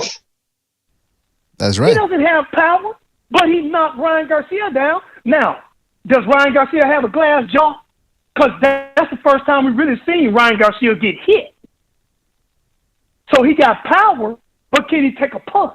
It's a good question. And Luke Campbell showed that Ryan Garcia cannot take a punch. Well, we'll see if that fight happens. And I would love to see. Go ahead. Oh, I would love, man. I'm gonna tell you right now. Everybody know that Ryan Garcia is gonna get took down through there if he fight Devin Haney. That's why he dodged Devin Haney when Devin Haney got in the ring and challenged him then. If he wanted parts of Devin Haney, he'd have fought Devin Haney back then. Well, listen, Everybody hopefully it Ryan Garcia happens. is a coward. Hopefully it happens because Devin Haney, if he wants the biggest money fight for him would be Ryan Garcia. That's for sure. So hopefully he guns for that, for his sakes, and we get a good fight and a good build-up out of it. But listen, caller, we got to move on to another phone call. I think the biggest. Hold on. I think the biggest money fight for Devin Haney is Shakur Stevens in the next 3 or 4 years. Oh, in the next 3 or 4 years. That's the biggest fight. Ryan, yeah, but man, come on. Ryan is crap. But caller, he's not going to be in the. I don't think Haney's going to be in the lightweight division for the next 4 years from now. So it's got to happen now, man. That's all we're saying. It's gonna happen now. I don't want to wait 5 fucking years, man. Come on. This is what's wrong with boxing. And I want to say to the caller too. I don't know if he's speaking of me. I don't remember if I said kid, if I called him kid, but he's got to understand. That's a regional thing. Here in Boston, and Dennis or anybody else from this area can tell you, like we would call, like I'd call my father kid. Like it's a term of infection. Like that's not an insult here. It's like we just in Boston, like everybody's kid. You know what I mean? Like, what's up, kid? You say it to your best friend. It's, you know what I mean? I just wanted to put that out there. And we're all in our late 60s here, more or less. Okay. So when we call a guy that's seen his 30s kid. And everybody got to understand this. Devin Haney have not even reached his peak yet. He's only 23, and he's the youngest. He's the youngest out of all of them. All right. Well, listen, caller, you made some excellent points. I'm talking about that. Yeah, you make some excellent points. We got to move on to give other people a chance to talk. But great call. Call back next time, all right, man? All right. All right. Take it easy, man. Thank you for calling in. Like illegal hugger Haney in the chat says, hit the like, fellas. Hit the like. Please, really helps us out. And like I said, when you call in, give us your thoughts on the fight, your thoughts on the future, because then we do have to move on to other phone calls. Let's go to another phone call. Speaking of that, 201, you're on the air. 201, what's on your mind? Sorry to call again, guys. I don't know if it's allowed. Is it? Well, I mean, depends. Let's see what you got, man. I mean, it's gonna be real short and sweet. I just wanted to add the comment I said a little bit earlier about like Ryan Garcia and Devin Haney. It just makes more sense, like even boxing wise, because they actually have an amateur, background like between each other. They fought each other like 8 times, I guess. Plus, they met each other in the Olympics in my country, in DR. So they actually have like a boxing background. And plus, between each other, they don't want to have any reach or anything like physical advantage. And if Ryan Garcia, gets a little bit of like boxing skills or whatever, he can make a fight out of it. Like, that's a coin toss. And also, just to add like the power thing with Devin Haney, and the thing about Devin Haney, the thing is he's not a real like boxer, because if you look, for example, like Gennady Golovkin and Errol Spence, they actually have the same style, but you can tell the difference of power, which is just moving your head can generate a lot of power. And Devin Haney, he always leaves his head in the same position, so he doesn't generate powers between his shots. He has respectable power. He can keep his opponents honest, but since he doesn't move his head between combinations, he doesn't generate like the right power. So that was all, guys. Thank you. All right, good point there. Good point. Thank you for calling back, man. Take it easy. All right. Yeah, good point there about the power. See, that's the thing, though. I think Haney could actually improve his power a little bit. He'd never beat Teofimo Lopez, but if he made some aftermarket modifications on his skills, on his technique, maybe he could punch a little harder. But again, like I said, I think his style and his chin prevents him from doing that. Exactly. It's his lack of confidence in his chin, which relegates his power, because he's not willing to put his weight up over his front foot and commit. Because he's big enough and strong enough. I'm sure if he turned his punches over and really committed to him, he's got enough power to stop somebody, or at least definitely rock them. But because he's throwing his punches with the same, like, remember when I talked about Caleb Plant? Like, he'd throw a punch, but at the same token, he's already thinking about escaping. That's type of thing. Yeah. So it's not conducive for throwing power. Excellent point there. Yeah. All right, let's go to another phone call here. Let's go to 913. 913, you're on the air. 913, what's on your mind? Hey, can you hear me? Yes, indeed, sir. What's on your mind? I just wanted to make like 2 quick points about the fight. Everybody that's saying that it was, so boring, I just feel that if it was Lomachenko in there or somebody, it wouldn't be boring because he could probably figure Devin out. So I put more of that on Kambosos than Haney, really, for making it boring. Because people are saying he's clinching and all this, but like I said, I think Loma would have figured that out. So. Well, we'll see if they fight, man. If they fight, we're gonna find out. But you're right. Kambosos has to have. People were blaming Kambosos too for, like Jimmy said, just wailing in with that overhand right, thinking he was gonna get it done with one shot. But yeah, keep going now, 1-3. What else? What did you think of the fight? Yeah, and my other point was just, I know Jimmy was saying a lot before the fight that being a champion makes you 30% better, 40% better, and I just see it like. It makes you 30 to 40% more confident, So it depends what you do with that confidence. Because with guys like Tio and Kambosos, they just bought into the hype, and with guys like Canelo and Lomachenko, it seems like they kind of became better with each accolade, Well, just to clarify, Jimmy, and if you want to jump in, let me know. But Jimmy was talking about the urban legend. I think he was of that winning the belt makes you 30, but he wasn't saying that was true. Just to clarify that point, because it is an urban legend. Okay. Yeah, because it is an urban legend. Oh, you win the belt, you get 30% better. It's like, wait, what? That's on the same level of when people say, well, in a fight, you got to take it away from the champion. I'm thinking, what? No, all you got to do is beat the champion in the ring. And if the judges don't give him the decision, that's because they're corrupt or stupid. It's not because they're giving the champion extra points because he's the champ. You know what I mean? So it falls on that same that same category. But anyway, listen, caller, anything else you want to say? Yeah, I just think it just makes you more confident when you become champion, when you get those belts. So a lot of guys can't handle it, and they get like, Tio, and they go crazy. That's, besides all the issues he's dealing with. Look at Kambosos. I'm the emperor. You're a rat. trying to pump himself up. So that's a good point, man. Some guys, they get the belt and they're like, oh, I want to get more, I want to keep building this. Excellent point. But yeah, that was my only point. All right, great call, man. Thank you for calling in, man. Catch you in the next one. All right, thanks.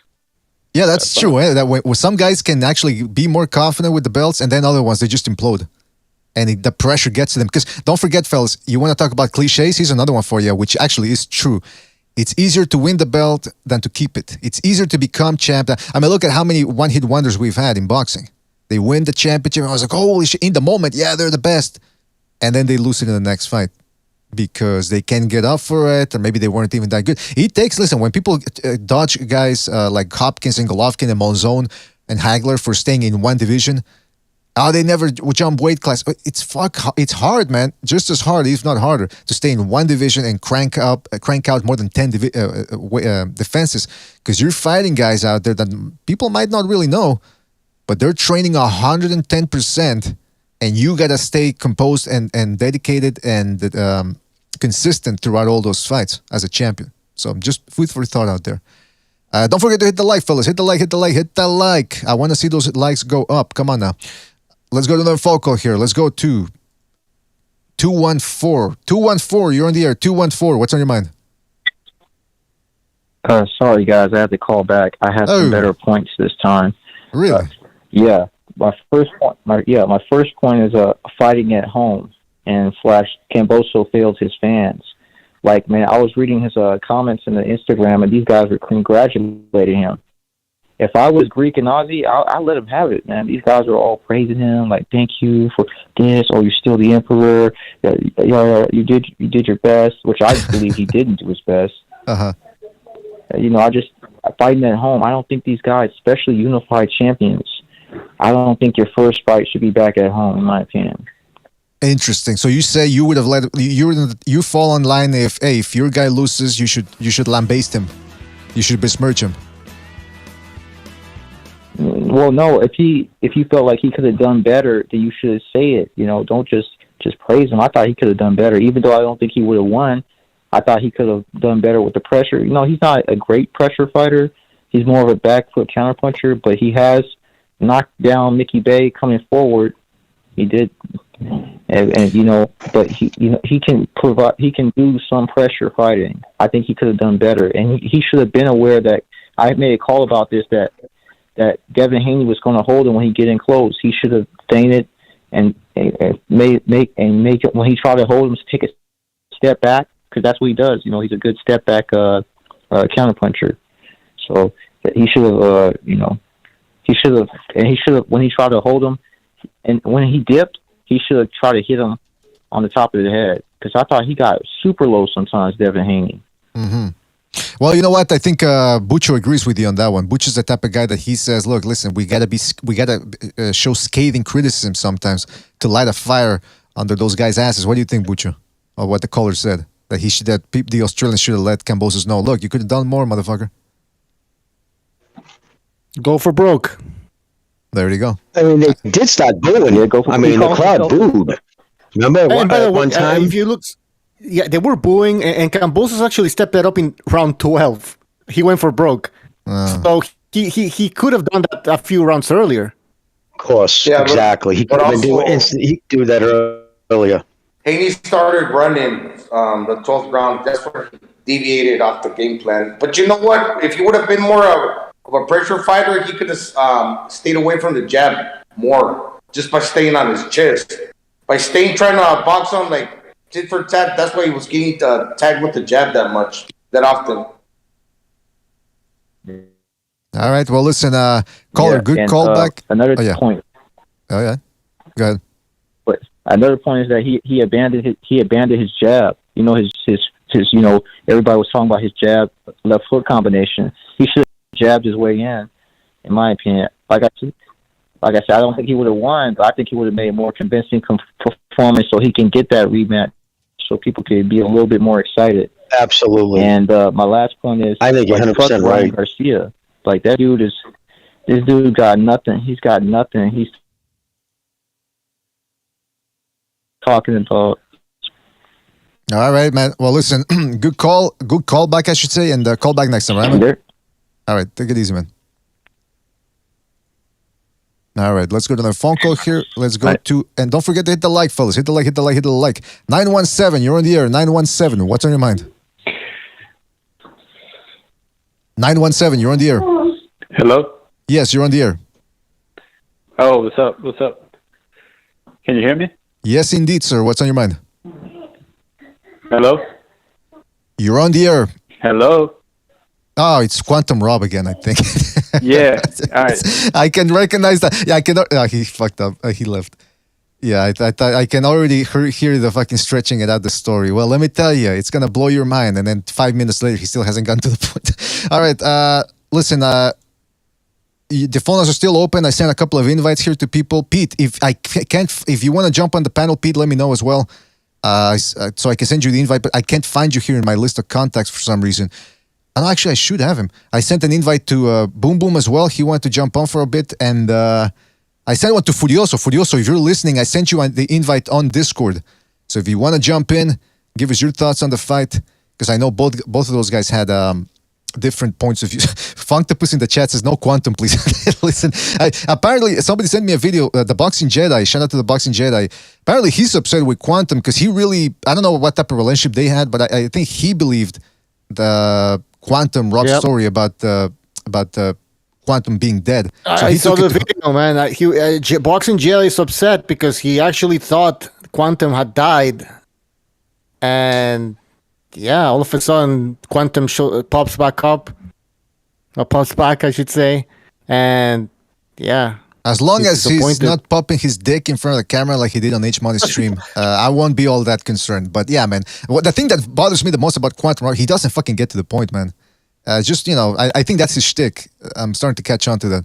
But yeah, but listen, I don't know what type of relationship Jedi has with him, but if he had a relationship of trust and this guy told him in good faith, oh, hey, listen, because apparently his brother, Quantum Rob's brother, which I don't believe he's his brother, by the way, might have even been Quantum Rob doing a different voice. Supposedly he told a couple of people that he was dead, and they thought that it was true. for some reason, the way I know Quantum Rob, the little that I've known Quantum Rob, I sort of knew he was bullshitting or suspected he was bullshitting. So, hey man, I mean, listen, but it is, look, listen, it is, if you have trust in the person and somebody comes in from their end telling you that they're dead, that's an abuse of trust, and I understand why anyone would be upset over that, man, because that's a harsh thing to do. Anyway, we got another phone call here. 310, you're on the air. 310, what's on your mind? Hey, what's going on, guys? What's up? Now, excuse me, sorry about that. Now, with this fight, with literally like all the odds against him, I think you really just have to put, some more respect on, Devin's name.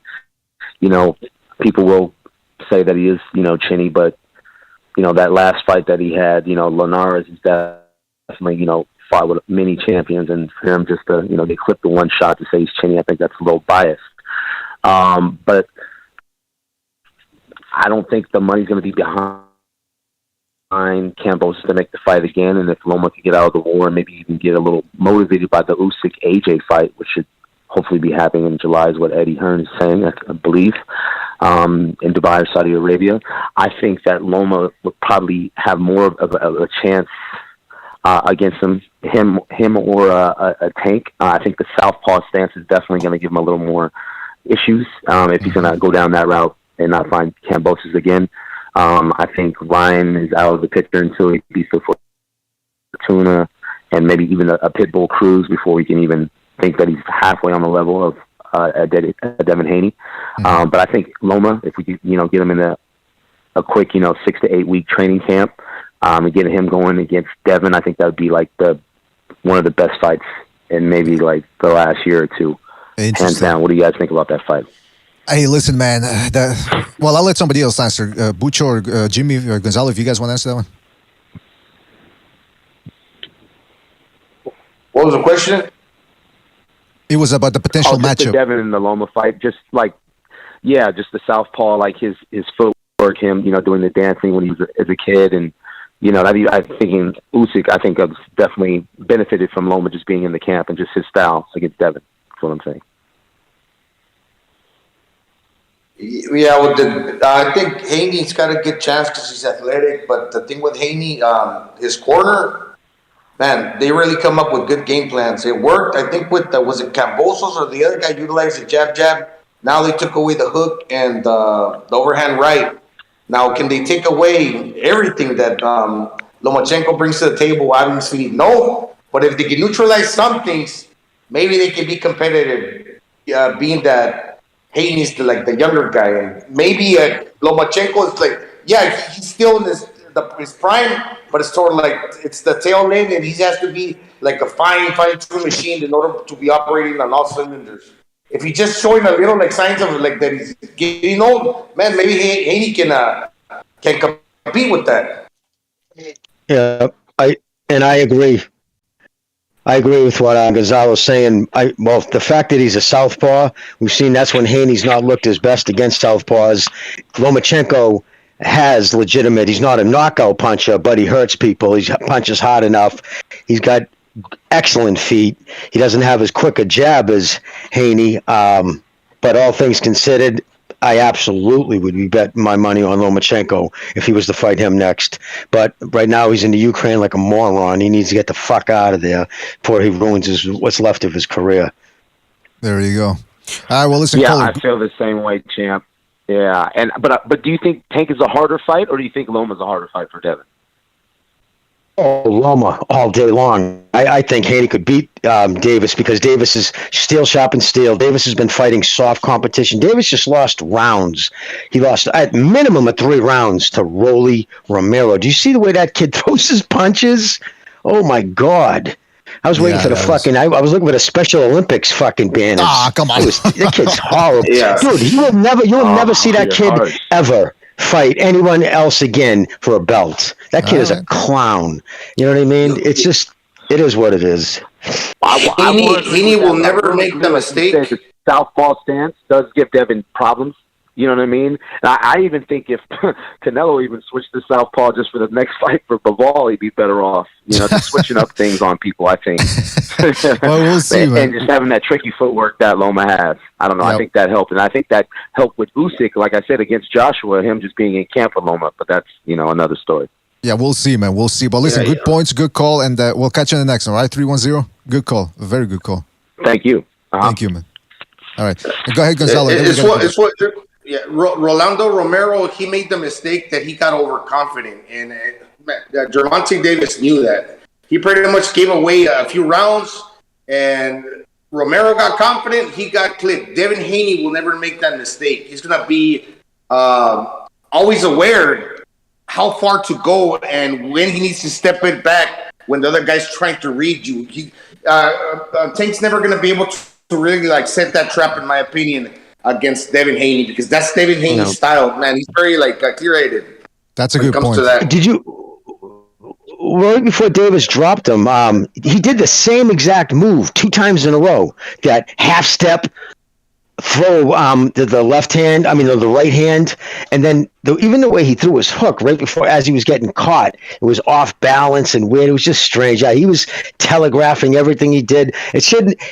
It's shocking that it took him 6 rounds to figure that kid out. You know what I mean? He should have been able to do that in 2 rounds against that kid. He's just terrible. Just terrible. Right. I got to get to another fellas. You might have one shot. You might have... Yeah, okay. Well, finish up, Gonzalo. Go. And you might have one shot to land that shot, especially since Tank Davis is... Okay, he's a lefty, but he's a shorter limb fighter, even more than Kambosos. But then he's also stepping back. He's taking away from his power. Now the style that he's boxing. He's not actually pressuring. But yeah, let's say he gets an opportunity to land that against Haney, but that might only be 1 or 2 at the most. Because when when Haney realizes what you're doing, he's gonna circumnavigate away from that left hand. He's gonna get away from it, and you're never gonna land it. We gotta do a film analysis for that. Maybe this upcoming week.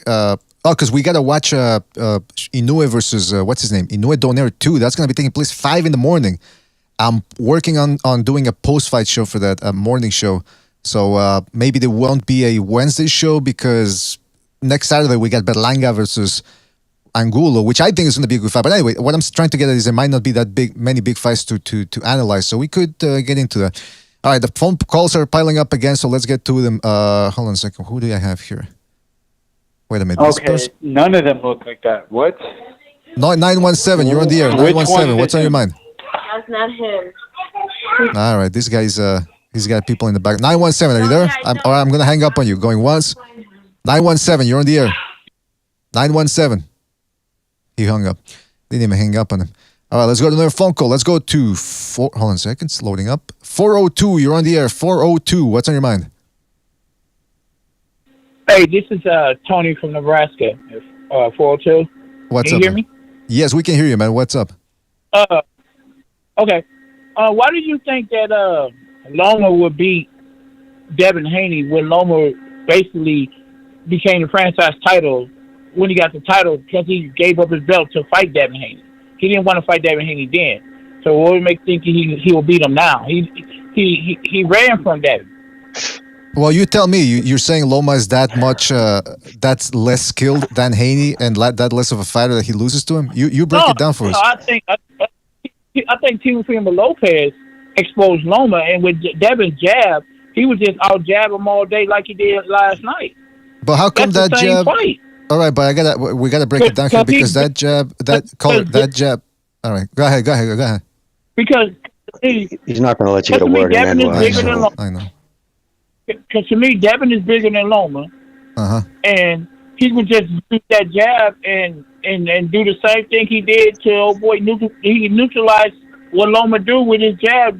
That's why Loma didn't want to fight him in the first place. Loma gave up his belt.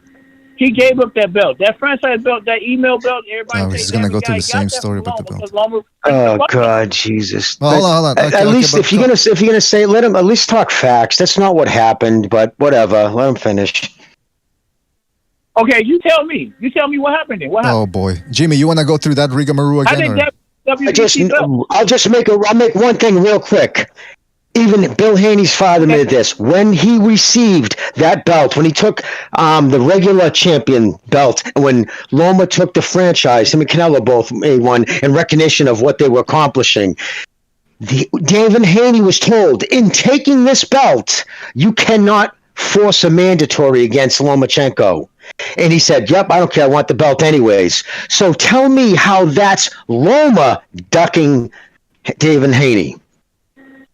Because they gave Loma the first, because Devin Haney became his mandatory. Devin became Loma's mandatory, and then all of a sudden, Loma got the franchise title to avoid Devin Haney. He gave up that, but he gave up the mandatory when he took possession of that belt. Along with that belt that he didn't have to fight anybody for, there was a stipulation: you lose mandatory status. Do you still want it? Yes or no? Yes. Okay. You're no longer Lomachenko's mandatory. So that's not on Lomachenko. And tell me how Lomachenko, who never ducked anybody, I mean, he's fighting whoever's got the belts. I mean, do you really think he's ducking Haney? I could see maybe if he had crushing power and other things to go along. Do you really think he's that afraid of his jab? When Devin was calling Loma out, Devin been calling Loma out for the longest. He was calling Loma. What does calling out mean? Caller, explain to me what calling out means. Jimmy, you gotta. No, I just want to ask him. I know, but here I'm gonna ask him. But Jimmy, he's not, because we got. Okay, let me handle this one because there's a bad connection here. The Discord. Let me caller, just to put things. Caller, can you hear? Caller, can you hear me? Caller, can you hear me? All right. Yeah. Ryan Garcia calls out everybody and then doesn't fight him. Are they ducking him because he's calling them out? No, it's anybody can call anybody out on Twitter. That's not the same as sending out an official contract. Now, just because we got a lot of other phone calls, we got to move on. But you keep talking about the jab. That's one reason why I picked Haney to win the jab. Most people weren't saying anything about the jab. They were just saying Haney more skilled. I actually brought something of substance here and said the jab. Now, with that being said, I'm saying this to add a little credibility to what I'm about to say. That jab was basically non-existent against Jojo Diaz, just based on the southpaw angle alone. And Lomachenko is twice the fighter Jojo Diaz is when it comes to skill. So that in combination, but hold on, but 10 rounds to 2 though. No, he didn't beat him 10 rounds to 2. Well, that's your opinion. Well, that's your opinion. But listen, you gave it. Jojo Diaz 10 rounds to 2 in unanimous decision. Like he pitched a shutout against Diaz. The last 3 fights, Devin Haney basically pitched shutouts against everybody.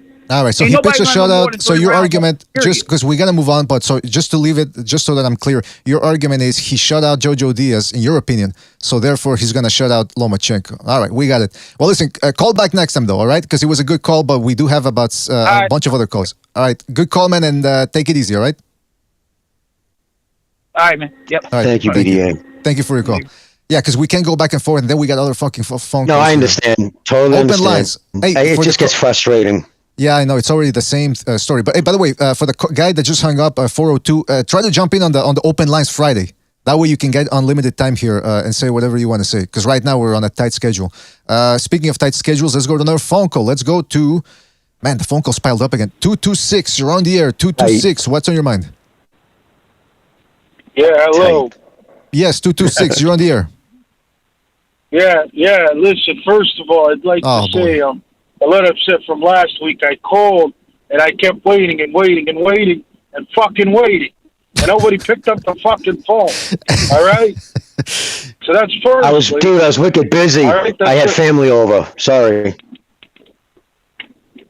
Well, I'm sorry, Jimmy, but you weren't the guy in charge of the fucking telephones, all right? To my understanding, it's Boxing Debate Arena, all right?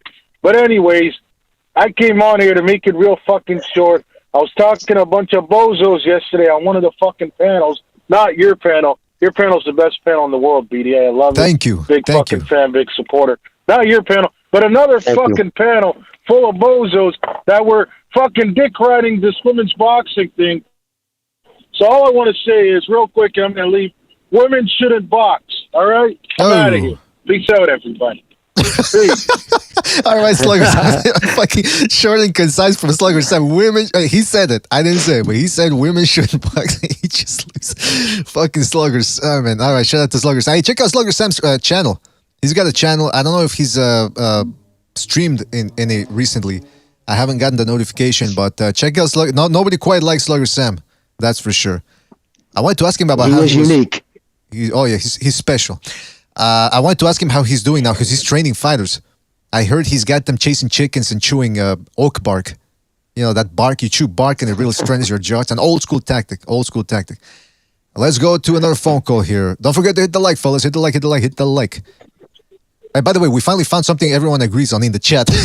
All of a sudden, now everyone's united against women's boxing. All right, 561, you're on the air. 561, what's on your mind? Yo, what's good? This is Black Chibi. First off, I want to say from last night, I was on the panel, and I deeply apologize because I was like drunk as hell, and I was out of character, and I was foolish. I deeply apologize. All right. But regardless of the situation, I remember what I just said, and I stand by it. From hearing all these calls and being on the thing, my whole big thing is this. Regardless of how he won, I just feel like nobody, especially within your panels, besides, you guys, is giving Devin Haney the respect that he does deserve. I mean, well, let me stop you right there. Let me stop you right there. Chibi, let me stop you right there. Yeah, hold on. Let me stop you. Sorry. Last night you were on an open panel. That means anybody can come in. It's not the usual suspects. But yes, please go ahead. Just wanted to point that out. I knew what it was, man. I was just messed drunk in there. I gotta even go back and listen to what I said. I feel like I was foolish, but regardless of the situation, that was just my whole rant, man. I just think that the panel, everybody that did talk to me last night should give Haney the respect he deserves, man. Mm-hmm. Just keep the show going, man. I'm just gonna listen, man. All right, Chibi, good call, man. Good call. And listen. Can I just say something? Look. Real boxing fans are going to give him his credit for his win, like we're doing. But don't expect people out there to say that they find him entertaining. That's just, you can't force those type of value judgments on people. It's, you can give somebody props for his performance and his achievements, but when it comes to the actual entertainment value of the fight, that's up to them. We're never gonna get to force our opinions on people that way. That just doesn't work. But yeah, you're right. People should give him his credit. Look, undisputed at 23 years old. That's something to be proud of, certainly. So you're absolutely right on that one, Chibi. Yeah, man. Thank you so much. And like I said, sorry for the bad quality. I know I was talking Chibi, too much yesterday. You weren't that bad last night, Chibi. No, you weren't that bad last night. Okay. I was just making sure. But all right, man. You guys, man, I'll be tuned in and me listening and whatnot, man. You guys do your thing. Great channel. Hit the like button. Thank you. Appreciate it. I appreciate it. Thank you, Chibi. Catch you on the next one, man. Yeah, I wasn't on last night, and I didn't even hear. I heard the first 7 minutes, and 5 of those were silent. So, but I don't know what happened. So, I'll take your word for it. Hit the like, fellas. Hit the like. Can't stress it enough. It really helps us out, and it takes 2 seconds. All right, let's go to another phone call here. Let's go to 432. 432, you're on the air. 432, what's on your mind? Yeah, can you all hear me? Yes, indeed. What's on your mind? Well, I was going to call and talk about the fight, but one of the callers, I just hate that the ignorant fans keep going the silly narrative that Loma purposely dropped a belt to avoid a prospect. It's just ridiculous. Like, he obviously was pursuing undisputed. That was the only other fight was for him to fight Teofimo. That was long in the works before Devin was ever really in the picture, and plus the mandatory was never ordered. I mean, all these facts they conveniently leave out. I get it, you support Haney, but Loma's fighting at war right now. I don't think he's scared of Haney like they try to make it out to be. I think if they do fight, Loma will stop him. It's just a bad style matchup. Going by the Jojo Diaz fight, like Jojo couldn't miss with that left hand, especially later in the fight, and Devin wasn't reacting well to those punches. And it being a southpaw, like y'all mentioned, I think the jab is not going to be as effective as it would versus like Kambosos last night. So good points. Yeah, I just don't like that narrative. Exactly. That Loma is ducking Haney. Like, that was WBC politics, double dipping on sanctioning fees. Top Rank had an in-house fight to make. I mean, it's clear as day if you pay attention to the sport, not a fanboy of a fighter. Yeah, man, listen. Well, see, the people pushing that narrative never want to let facts get in the way of their. That's the reason why you'll notice they'll talk over you like he was doing the BDA. They don't want to hear it. First and of all, you can nobody even lay talks it all over me. out with facts, and they'll still come on the next week and repeat the same trash. So. Yeah, listen. Jimmy's and other people around the YouTube community have been trying to explain that, and they can try, and they can continue to do it since they're blue in the face. But if somebody doesn't want to hear it, and in their mind they already got that story constructed, it's good luck. You're gonna need some antipsychotic medication to snap them out of it. But D ads out 10-2. Yeah, 4-3-2. Anything else you want to say before we move on? No, it was a good fight. I mean, it wasn't the most entertaining, but I mean, Devin did what he had to do, and props to him for traveling over. But he's definitely not on any pound for pound list. I mean, the crazy run he went on to get that undisputed, beating Gamboa, a featherweight, Jojo Diaz, and an over the hill Linares. That doesn't make you pound for pound. So we need to hold off on that talk. So, all right. But yeah, that's all I got for y'all. Thank y'all. Excellent call, man. Excellent call. Thank you for your call, and call back next time. Take it easy. All right. Bye. The phone calls are piling up, man. I didn't expect it. I mean, I expect a lot of phone calls, but I didn't expect the second wave. No worries. Well, that's what we're here for. We're here to take your phone calls. So don't be afraid. Who else we got? Let's go to 706 here. 706, you're on the air. 706, what's on your mind? Hey, what's 706, you're on the air. Yeah, you hear me? Yes, indeed, 706, what's up? Yeah, man, I just want to say I don't think any of these guys are messing with Tank Davis, man. Like seriously, pound for pound, who can beat him? Like, everybody who stands in front of him gets knocked out. What, he 27-0, 25 knockout? Anybody from 130 to 140, I don't think they can see him. Well, caller, let me ask you this. And I think he deserves an undisputed shot. Yeah, let me ask you this, because we were talking about that with another caller about the jab. When Haney's jab shines against orthodox fighters, the time he fought his best southpaw opponent, Jojo Diaz, the jab was basically non-existent. And you just mentioned Davis; he's a southpaw. How do you see that fight going? If it were to happen in about 3 months from now? Devin Haney, I think it'll be a good fight, but Devin Haney doesn't really have knockout power. He's a great boxer, but I think Tank will stop him. Whoa. Caller, can I just ask you real quick? Don't you think opponents matter? I can't hear you. What you say? No, I was saying, but don't you think there's nuances like opponents matter? I mean, who Davis has been knocking out also you have to be honest and put that up too and dissect that. Well, he knocked out Barrios. He just knocked out Rolly, who's a very hard puncher. I guess his chin is. Yeah, these are Vegas, but they're also Vegas odds no-hopers. But look, Rolly probably will knock out most of these lightweights. If you be honest, look how hard he hit. His boxing skills suck, but he hits very hard. Well, listen, I mean, I guess we're only going to find out once it happens. I understand Jimmy's point that he's saying that Haney's way more skilled than Romero. That's for fucking sure. So he's talking from a skill standpoint. Maybe Davis wouldn't be able to get to him. But hey, listen, I guess we'll see, man. I guess we'll see what happens if they actually get it on. I think Tank Davis is the best skilled boxer pound for pound in the world. Whoa, that's my opinion. Right. Well, that's a big statement right there, caller. We'll see if that manifests. Look at that laugh. All right, well, listen, caller, good point. You certainly got us thinking. We'll catch you on the next one, right, man? All right, I love your show, man. Y'all keep it up. Thank you, man. Thank you.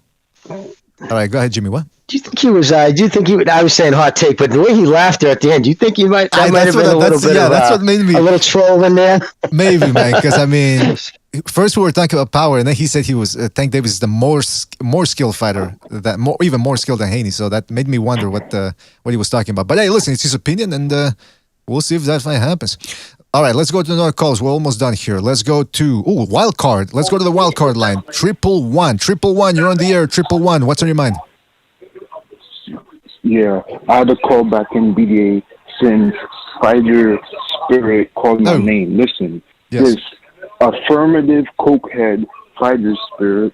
Listen, he thinks he's a lizard alien. He thinks he's, all this type. Like, bro, the kid is a crack baby, right? He hadn't been dropped on his head as a baby or something, look at him box. He wouldn't even make it to the Paralympics. He wouldn't even make it to the Special Olympics, bro. Like, that's how bad he is. Hey, man, we need to see footage of you. We need to see footage of you now so we can compare it to him, man. Maybe we got a fight going. Listen, you'll get knocked out. Anyway, what's his name? He thinks Teofimo, the guy who sleeps with his father, won. Like, you could tell he's a little crazy in the head.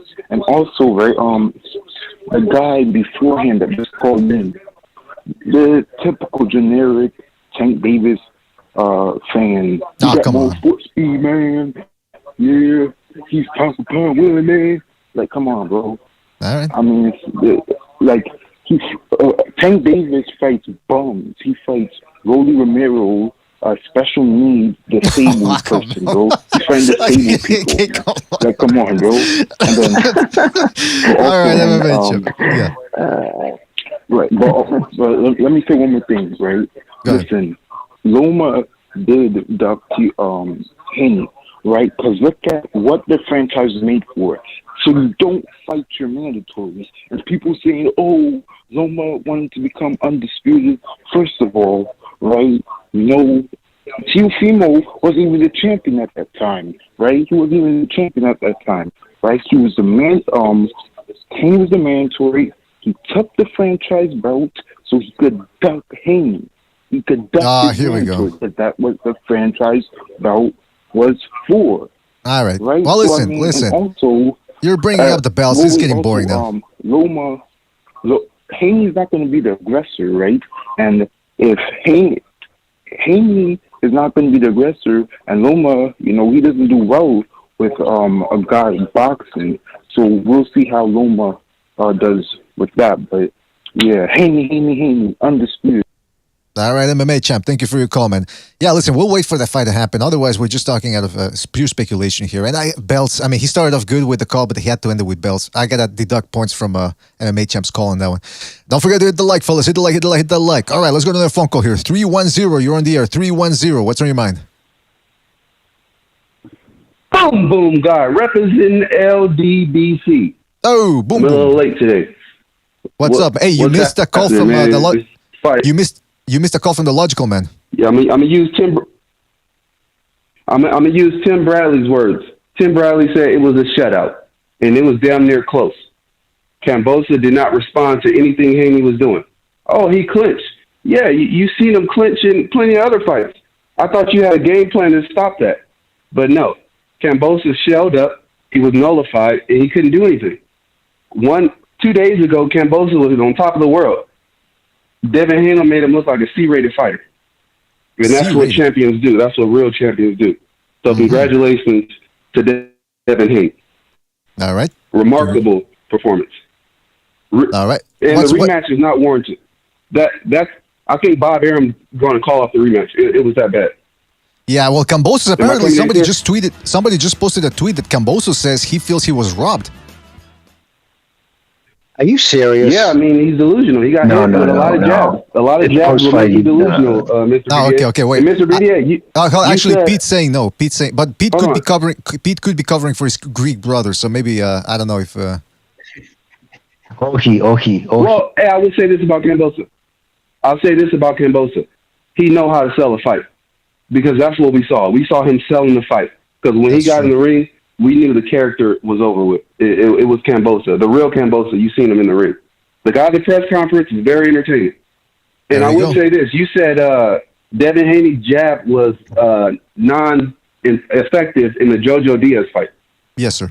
That's even more impressive, because without that jab, his money punch, he still won unanimous decision. So I think in the Loma fight, if the jab's not there, he can still find other ways to fight Loma. But I do think Loma puts up a way hell of a fight, better than Kambosos. There you go. At least you're talking from a composed perspective. All right. Well, listen, Boom Boom guy. We got to move on to. I want to say this to Jimmy. Hold up. I want to say this to Jimmy real quick.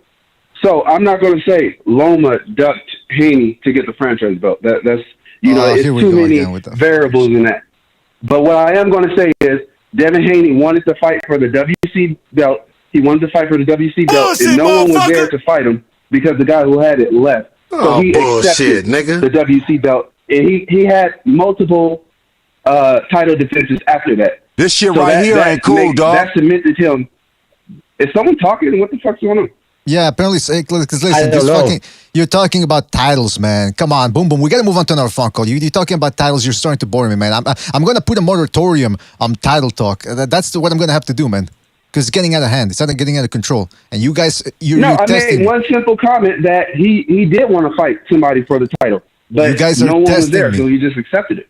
It's like if I go to Dayton Castle and they leave, I take the castle. Listen, that happened all the time. All right. Well, listen, water off a duck's back with me. I'm pretty open-minded. I don't care what people say most of the time to me. But this title thing, it's annoying me. It's a sign of disrespect, and I think I'm going to have to step up and do something about it. That's what I'm thinking right now. Well, anyway, listen, Boom Boom guy. Hey, but undisputed is all about titles. There you go. That's true. All right. Well, listen, Boom Boom guy. Thank you for your call. Call back next time, right, man? Take it easy, Boom Boom. All right, peace. All right, take it easy, man. Oh shit! I was going to ask him about that. Hey, Boom, are you still there? Fuck, he hung up. Fuck. I was going to ask him about Logical Man. We got to set up that debate on Second Renaissance. All right, let's go to another phone call here. Let's go to 803. 803, you're on the air. 803, what's on your mind? Hey, what's going on, man? It's Rasul again. How y'all brothers doing, man? Good, man. What's up? Yeah, I hate to say I told y'all so, man, but I think I told y'all that Devin Haney would wash Kambosos, bro. Just completely different level of fighter, man. I know, and I'm gonna tell you something else, man. I get where y'all coming from about the standing and fighting and everything, but man, that just that's his game plan. And I think George Kambosos said it best, man. He said, he came with his game and he wasn't able to penetrate it, man. And that's about what it is, Congratulations to Devin Haney, man, undisputed champion. What do you think about, because everyone's talking about Lomachenko, but what about the other caller that said he believes Tank Davis is that much better than Devin Haney and that he knocks him out? I don't think Tank Davis is, as far as technically,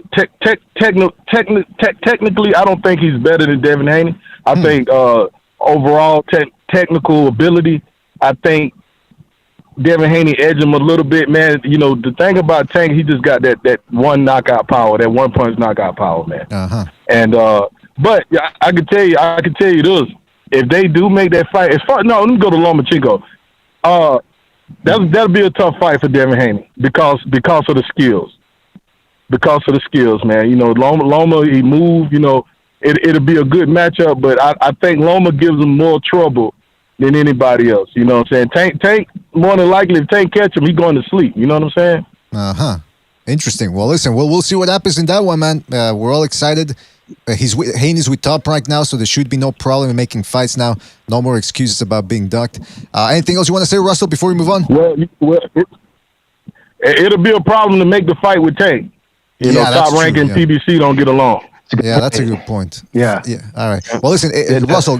Tank's promoter needs to actually try to get him that shot if he wants to get it for him.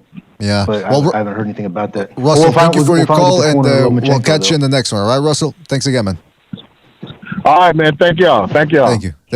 All right, let's go to another phone call here real quick. Sorry, people. Real quick here. 346, you're on the air. 346, what's on your mind? Hey, Logical Man calling back, man. Look, I got some bad news for boxing, y'all. You know that Davis versus Romero fight? Man, that shit sold over 225,000 pay-per-view buys. Man, if that isn't bad for boxing, man, no one else can say, because they're going to keep having Davis fight bombs, and just they might have found a formula of get a special ed needs kid in there to talk crazy and say retarded stuff, and they can make some money, man. This is reported right now by Dan Raphael, 275K domestic buys, bro.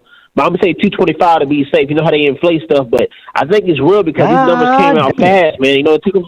Yeah. But let me get to two things, and I'll let Jimmy respond to this too. are those numbers even real? Because they don't 225. They don't even release the numbers. PBC, they're not obligated to. And second of all, did they really? I said 225. They said 275. I'm just, I'm 275. giving them like the real number because they inflate stuff by an extra 50,000. But I think it's real because these numbers came out fast, dude. These numbers come out quick. It's legit. Well, I mean, the fight happened. Yeah, well, Jimmy, what do you think about that? I mean, can they actually make money with? Dan Raphael actually went back and forth with Haymanites or Ego. They went at it at Twitter. He basically Haymanites asked him, "Are you gonna deny it, or have integrity and admit that your source is the vice president of communications of Heyman Boxing?" Which begs the question: why didn't they release it? Is it because they have investors and they can't openly lie about or to be open themselves up to a so in what Dan Raphael reported to, what he responded to didn't deny any of that. All he did was say you're a goof, and I mean that from the bottom of my heart, or something like that. Like went right to attacks, and then he's tagging in Ella B and stuff, and Steven Espinoza into it, but yeah, no, listen, those numbers, you got to ask yourself, and it's a simple question, common sense. Why not have the people you hired? That's your public relations person. Then you have Tim Smith, vice president of communication. That's their job, is to work with the media. Why wouldn't they just, on their Twitter account, the PBC account, or Showtime, say if, this is what he did? Because they can't do overinflated numbers. They have to, by stipulation of law, make legal. They could have to say what they sold. So they can say anything leaked through the press because they're not held accountable, either legally or fiduciarily. So, yeah, I don't buy any of that. And the fact that Dan Raphael has gone such fanboying, all he talked about, was about how much money that promotion made for Mayweather. Bingo. He was all excited. It was crazy. But, I heard he's not doing too well on Substack, and that's just how it is. He lost a job at ESPN, and I think he's just willing to suck balls to be, the guy on the inside. And I think he's doing that big time. I'm just being honest. It was shocking to see his response and the way he was talking about that fight. But look at Steve Kim, for instance. He said that fight was a joke. Rolling Loud has no business being in there, nor should be on a pay-per-view. And then you got Dan talking about, how much money Floyd made. Bingo. All right, logical. Jimmy went off, man. He got pissed off. But I got to say, it's kind of sad because what makes me sad, the reason I think his number probably real and solid, it proved to, Hot Dog Nose Ellaby that he don't need the hardcore fans, bro, because that was a disgusting fight to give them that much in pay-per-view buy. That fight was not a pay-per-view buy at all. Now, there you go, man. There you go. And I wasn't, if I came across upset with you, Logical, man, I wasn't. I apologize. That wasn't meant towards you. Jimmy's the type of guy I know you just going off on PPC and all that, man. I know. Jimmy's the type of guy that screams at you. Brother. Jimmy's the type of guy that screams at you as if you're the one that did something. Good one, man. I just want to tell y'all that news so we have something to talk about that. That's pretty disgusting, but y'all have a good one, all right? All right, take it easy, Logical, man. Thank you for calling in, man. All right, let's go to another phone call here. Jimmy drinking out the fire hose. All right, let's go to 717. You're on the air. 717. What's on your mind? Hello? 717. You're on the air. Yo, what's up, man? How y'all doing? I listen to y'all show. All I have to say is I'm glad to see Devin Haney do what he do. It's just sad that Kambosos trying to come with that art of war deception tactic. That shit was funny. Yeah, but Devin Haney ain't no rat. Devin Haney ain't no rat. I don't know what he was talking about. And the jab just beat Kambosos all night. That's what Devin do. So now he ain't no email champ. He the real undisputed champ in the full belt era. So that's a blessing. All right. And I'm happy for him and his father. You know what I mean? They let his dad come into the country, even though Australia's full of criminals. So it was good to see that.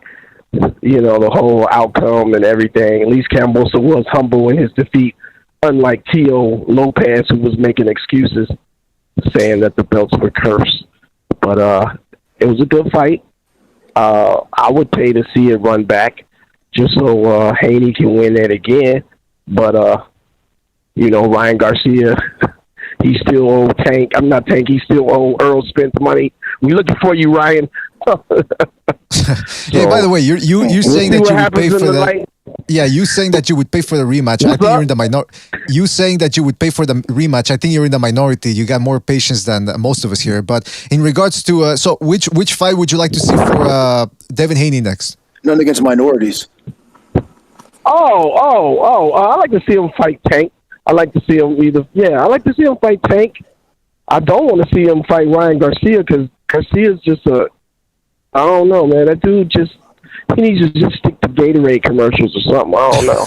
But yeah, he can fight Tank. Yo, how can you make a bet? Or he can fight that little with the only guy he can fight that little essay dude, Isak Cruz. I like to see that fight. Yeah, that's true. Let's go. All right, well, listen, caller, good call. Tank had a hard time with him. Hey, man, caller, good call, funny call, and we'll catch you next one. Who would you like to see Devin fight? I'd like to see him fight Lomachenko, but if he wants to make the most money, he'd have to go for Ryan Garcia because I think that's where that's the big money maker. Lomachenko's killing Russians right now. He's busy. Nah, he's not back until next year. No, I'm serious. Also, you know, they at war in their country, so he's killing some Russians right now. He's busy. Right. He'll probably be back next year. You know, after he kills some comrade Bosky from Mother Russia or whatever. I don't know. Well, hopefully he makes it out of there alive, man. Yeah. In any event, listen, shout out to He you. will. Thank you He for will. I'm not trying to clown. He will. All right, well, listen, good that call. That would be a good fight. But didn't Lomachenko? What did they say? Did he come up with the franchise? No. Listen, you're bringing. We just caller. We just talked about that 10 minutes ago. We're not gonna go through that because it's a long ass story. But listen, good call. Good call. Yeah, okay. All right, good call. Good comments. You made us laugh, and call back next time, right, man? Good call. All right, man. You take care. Peace Take out. it easy, man. Thank you for your call. Yeah. By the way, Pete, I had to talk over you because he wasn't hearing you at all. I think you sound a little too low there, so that's why I had to go there. But anyway, man. Can you what's hear me up? though? Yeah, I can hear you, man. Oh, okay. Hold on a second. Yeah, so listen, hey man, a lot of people want these fights here for Haney, and we'll see what. Yeah. You told him that he was in the minority, and I was just saying not that everything is minority. Yeah, I heard that one. But yeah, like you got to remind these guys, you finally got your chance to corner Lomachenko now. You finally got him cornered now. You know. Yeah, absolutely, man. We got to go for it now, but he can't run away anymore now. We can finally corner Lomachenko and knock him off. It's a no-brainer. Yeah. Well, listen, who do you guys want to see? What's the next big fight for you guys? I mean, evidently he's been Lomachenko's been ducking, so I say we get him on. You know, let's get Haney back, and then Bob can say, "Look, you know, what I mean, like, I know you don't want to stay at 135 for much longer. We ain't got much time here, evidently." From what they're saying, from what Haney Sr. is saying, we're about to move up to 140 any day now. So, like, well, let's not waste too much time then. You know what I mean? We got Loma right here. We can do this thing later in the year. It'd be beautiful. We have to pay Kambosos some step aside, you know what I mean? Or some, you know, have to work that out. We can take care of that. And then this guy can't run from you anymore. And you fucking knock off Lomachenko real quick, and then you can go to 140 and carry your power up with you. And I mean, this is beautiful. Absolutely. Hey, by the way, we got Steve Kim jumping in. Steve, are you there? Gentlemen, what's going on? Kimbo. Steve, what's up, man? Hey, guys, I was coming home from a birthday party late last night. I don't know what guys were doing in the chat last night for BDA. They were cracking me up, though. I'm not gonna lie to you. Well, listen. I don't know who those guys were. They were funny, though. Hey, guys, you know, I don't want to change the subject, but I actually thought the most impressive guy last night, as good as Haney was actually Stephen Fulton. He took apart a pretty good fighter in Danny Roman, and I think he certainly makes a case for being one of the better fighters in the world and stated his case for 122. But, guys, I want to make a point here. I am not saying Haney's exciting because he's not. He's very fuel efficient as a boxer, but at a certain point, when do we blame the guys like Kambosos who do nothing to actually press these guys? These guys all psychologically capitulate. They all get very discouraged mentally, and then they shut down physically. So, yeah, I get it. Devin Haney's not prime Meldrick Taylor, but it takes two to tango. These guys give an easy out to guys like Haney to do what they want. At what point do we blame the other guys for not doing a goddamn thing to change anything? Right now. Excellent. No, that's a it's good- right, Steve. I stopped watching the fight after the 9th round. Right. I mean, look, say what you want about Danny Roman. Danny Roman kept pressing. He landed some shots. You could see him trying to lay traps, but Fulton was really good at making sure he didn't languish on the ropes, spinning, twisting, and pivoting, and then hitting him with hard shots getting out of there and discouraging Roman. But Roman tried. He just wasn't good enough athletically or physically. I get it. Kambosos, by the middle round, you're thinking, oh, we know where this is going. Unless he lands a haymaker or a lottery punch, nothing's happening. I mean, if you go back to Chavez-Taylor, I think it was a terrible stoppage. You'll never tell me anything differently. But Chavez hit through the contact. He went through the skill of Taylor and started beating him up because he had an incredible will that night. A lot of these guys simply don't have the will to hit through the contact or go through someone's skill, and it happens more and more. Yep. And Steve, now my thing is this: against Lopez, I think Kambosos was probably better against him because it was more. And fear is a silly word, but fear-driven, afraid of his power. Because of Lopez's power, it made him fight on top of his toes. You know what I mean? Like, so he wouldn't get hit. Like, I was so shocked that he came in flat-footed with his fucking, just all his weight over his front foot, which you know is the worst way to be against a jabber because it's just leaving your face there. I was shocked, literally, by his approach. And then, like you said, then it just capitulating to it. Like, well, I can't do nothing, so let me try these one shots. Like, I'm that guy. Like, he's got that power to begin with. It was just crazy. But Jimmy, if you go back and you watch that Lopez fight from late November, Lopez was flat-footed and he got caught blind in no man's land. It's almost like he fought like he was trying to score a first-round knockout or expected it. He was very complacent. He also, and this is one of the things, Haney does not leave a lot of defensive openings, either through his feet, either through getting through his jab, or his pretty good upper body movement. Lopez on that night was very flat defensively and got caught blind. It's almost like he didn't expect this guy to try to win. And look, I still think Teofimo's a hell of a talent. I think he matches up better with Devin Haney than the Kambosos we saw last night. Styles make fights. He's got really good power. But Haney is sharp. And one thing I've said about Devin, I'm getting to know him a little bit, is that out of the four guys, Ryan Garcia, Teofimo, Tank, and him, he's the most stable guy. There's a level of maturity that exists with him that really doesn't with those other three. They've all had some other issues. Haney's a kid that grew up pretty privileged, had a strong father figure in his life, and it shows. He's a well-mannered individual. He's a very, very mature person. I have a lot of respect for him. Doesn't mean that he's going to be in Fight of the Years or all that other stuff, but Devin is sound and solid. When Aram signed him, he was like... Mark Kriegel interview. Hey, this is Bucho. Steve Kim, does what happened yesterday, does it show us that Kambosos is a one-hit wonder? Yeah, I mean, he may be more of a Tommy Two-Tone than men at work, as I change, one-hit wonders. But look, he's a solid fighter. He's okay, but... You know, I was there when he eked by Mickey Bay. He didn't exactly dominate Lee Selby. Sometimes when a fighter pulls an upset, and again, this is not to take away from Kambosos. It is about the guy that overlooked a lesser opponent, which Teofimo did. It's a shame it happened to him, and it cost him a lot of money. Kambosos is solid. He's probably, he's a top 10 lightweight. But Haney is one of those guys. He knows how to shut you down. But I still would like to see him fight Loma because I think Loma brings different things to the table. But the thing is, Haney's dimensions, his long arms and his natural size, they're going to trouble Loma. But I'd still like to see either Shakur or Haney push Loma off the cliff. Steve, let me ask you, man, what can you tell us about Devin Haney making weight? Is he having? What have you heard about his weight situation? Oh, it's not easy. look, they have a whole team dedicated to cutting weight. And the way they cut weight nowadays, guys, is a little bit different than before. There used to be about, hey, you got to be 2 or 3 pounds for a whole week, and then you got to get into a sauna and then not eat.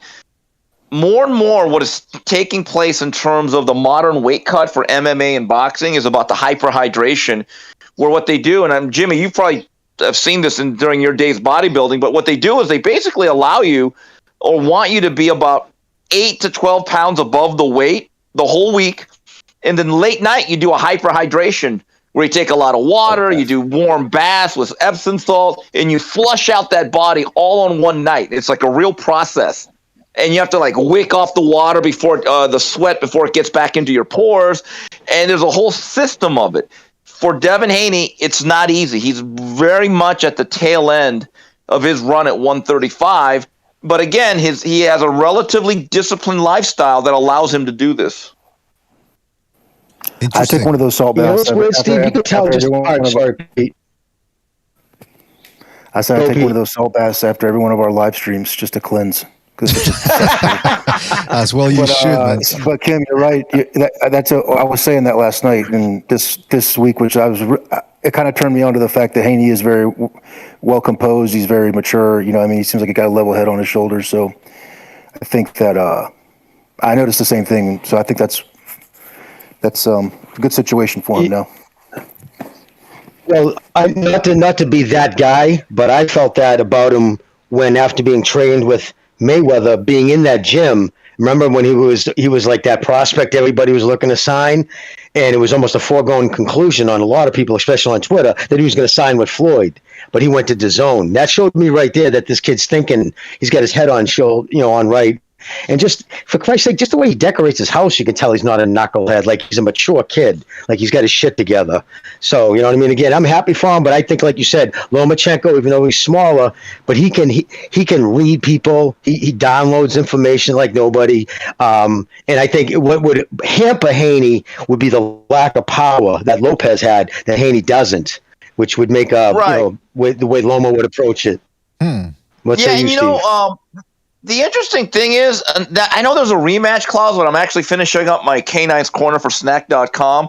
I wrote in it that Haney Kambosos 2 would be the most unneeded, unnecessary sequel since Blues Brothers 2000. Come on, man.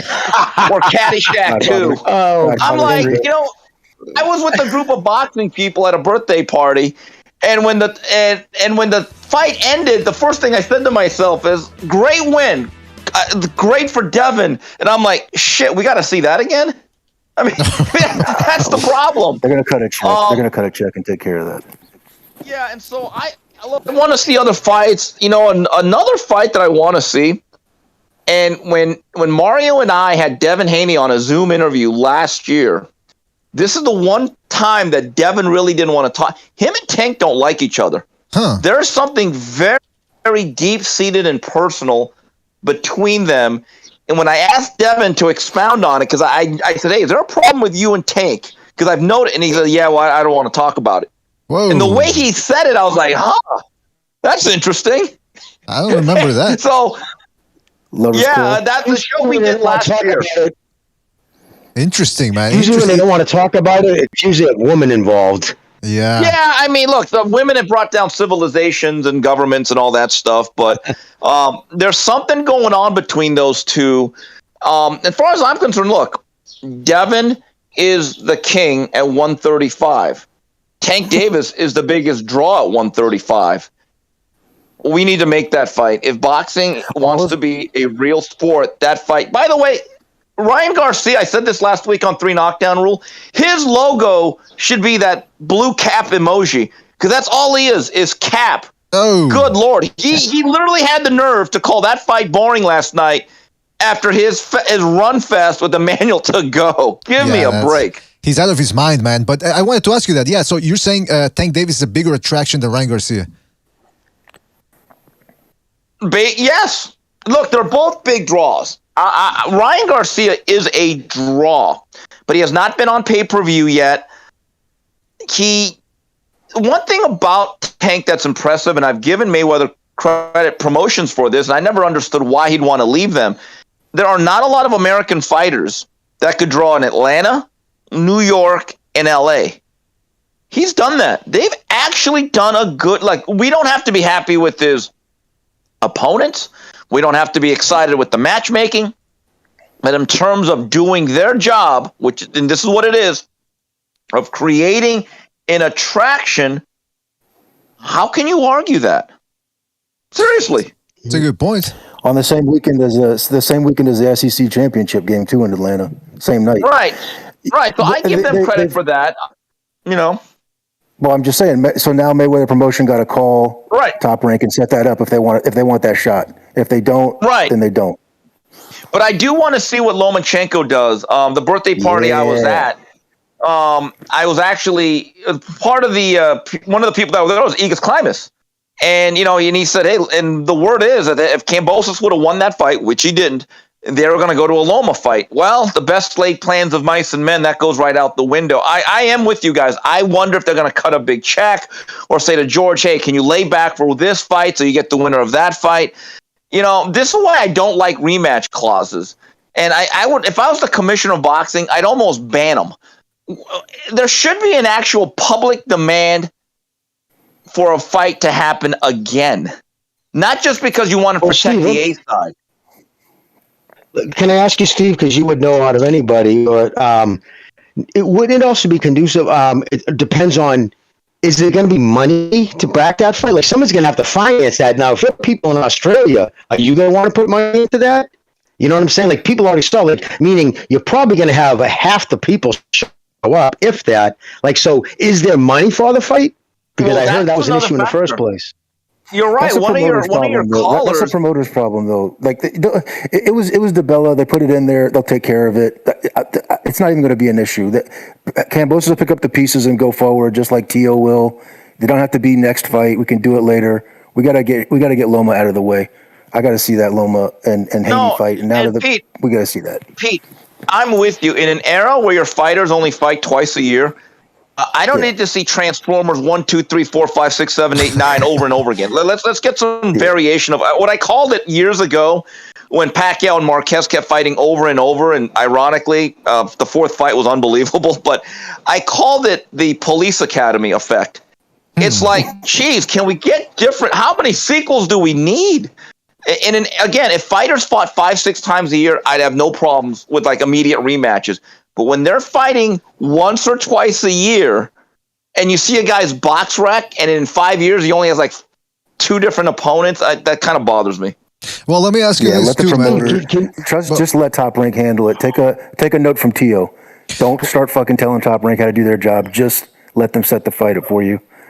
Well, Steve, let me ask you this, we're man. gonna do this.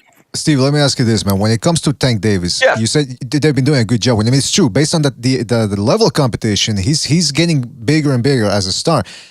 That being said, are they trying, because that's the talk here in the YouTube community, is that they're trying to angle him into a rematch with Isaac Cruz to keep everything in-house. Do you think that's the most likely scenario coming up? Yes, because that fight was fairly competitive. I do think Tank won. By the way, one of your callers said that Rolly Romero would knock out everybody else. Really? He probably lost to Jackson Marinez. Give me a break. No, I completely disagree with that. Look, Leonard Ellerby, I actually get along with Lenny, but I give him credit. He's actually the honest promoter who says, we're self-contained. We don't need anybody else. We're going to stay in-house. Floyd Mayweather has said that. Coach Malachi Williams has done some hilarious videos where he actually plays those montages of those sound bites. Oh, no. They've said it. I mean, they have admitted that, hey, we're going to rob the bank. We're going to take the car here.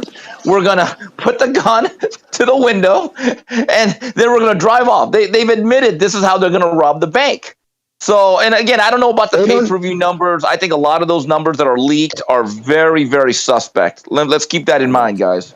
Steve, I want to ask you a question. Do you know how Pitbull Cruz got signed to Manny Pacquiao? Since this guy's from the capital of Mexico, then this guy's Oh, well, Filipino. that's a Sean Gibbons thing. That's a Sean Gibbons thing. Keep that in mind. Sean Gibbons has been working with them. Sean Gibbons is the president of MP Promotions for whatever that is. That's really a Sean Gibbons thing. It's not like he's part Filipino, doesn't have a great fan base in Manila. Is that good for him, though? That. Is he good for Pitbull Cruz? Yeah, I mean, look, they're getting him fights, they're getting him money, and look, Sean Gibbons is in a lot of corners, and he's a real boxing guy. He knows how to work his way in there, and he's obviously the last 4 or 5 years had a deep alliance with PBC and Al Heyman, and just like anyone else would with a lot of other companies. I wouldn't read too much into him being with MP Promotions, but look, Pitbull Cruz is a strong little guy. He wasn't afraid of Tank Davis, and I thought his size, for one of the few times Tank Davis was actually the taller guy, I thought he had issues with that, dealing with that, and he missed a lot of punches. So I don't totally hate the rematch, but I don't want to hear Tank Davis fans say he's the best at 135 when a lot of other work is being done by young men like Devin Haney. Devin Haney has to be given credit. He is the king at 135. Bottom line, end of story. Absolutely. And Steve, to Steve's point, I just want to say one thing. A question. One thing. The fact that what sells, I give no credence to those numbers that Dan put out, because in that whole strip, on top of saying that fight sold 275, he then went on to relist all the other fights that Tank did, and he said that Isaac Cruz, which was on a Sunday up against college ball, did over 200,000. So he's saying it did as much as Spence Ugas. That's absurd. They never even denied when, I guess, what's his name said it was around 40,000, 50,000. So I just think that you're right there. And another thing, the question was, is it true that the Australian government was involved? They put up money, or at least the region? Yeah. Okay. Yeah, there are some economic stimuluses here, and it was a great event. A little over 41,000. Hey, by the way, guys, I've been saying it for a while. I hope no one just thinks I'm a bitter employee. But can ESPN, during their boxing broadcast, hey, guys, can they actually show more fights? We literally had 80 to 90 minutes of bullshit before one round of boxing was shown. It was one of the most bizarre things I've ever seen last night. Disturbing. When that Junior Fa knockout happened, I was like, oh shit, they're gonna have to vamp now. They're gonna have to vamp.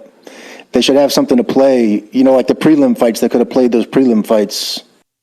Because remember that was a second. Was it a 2-rounder? That first fight on the main card. Yeah, well, they actually had another fight going on while the talking heads were doing their job, and I get it. Maybe there's no interest in that other fight, but there comes a point. First of all, the main broadcast on the linear channel was delayed by women's softball, so that's like old school Friday night fights.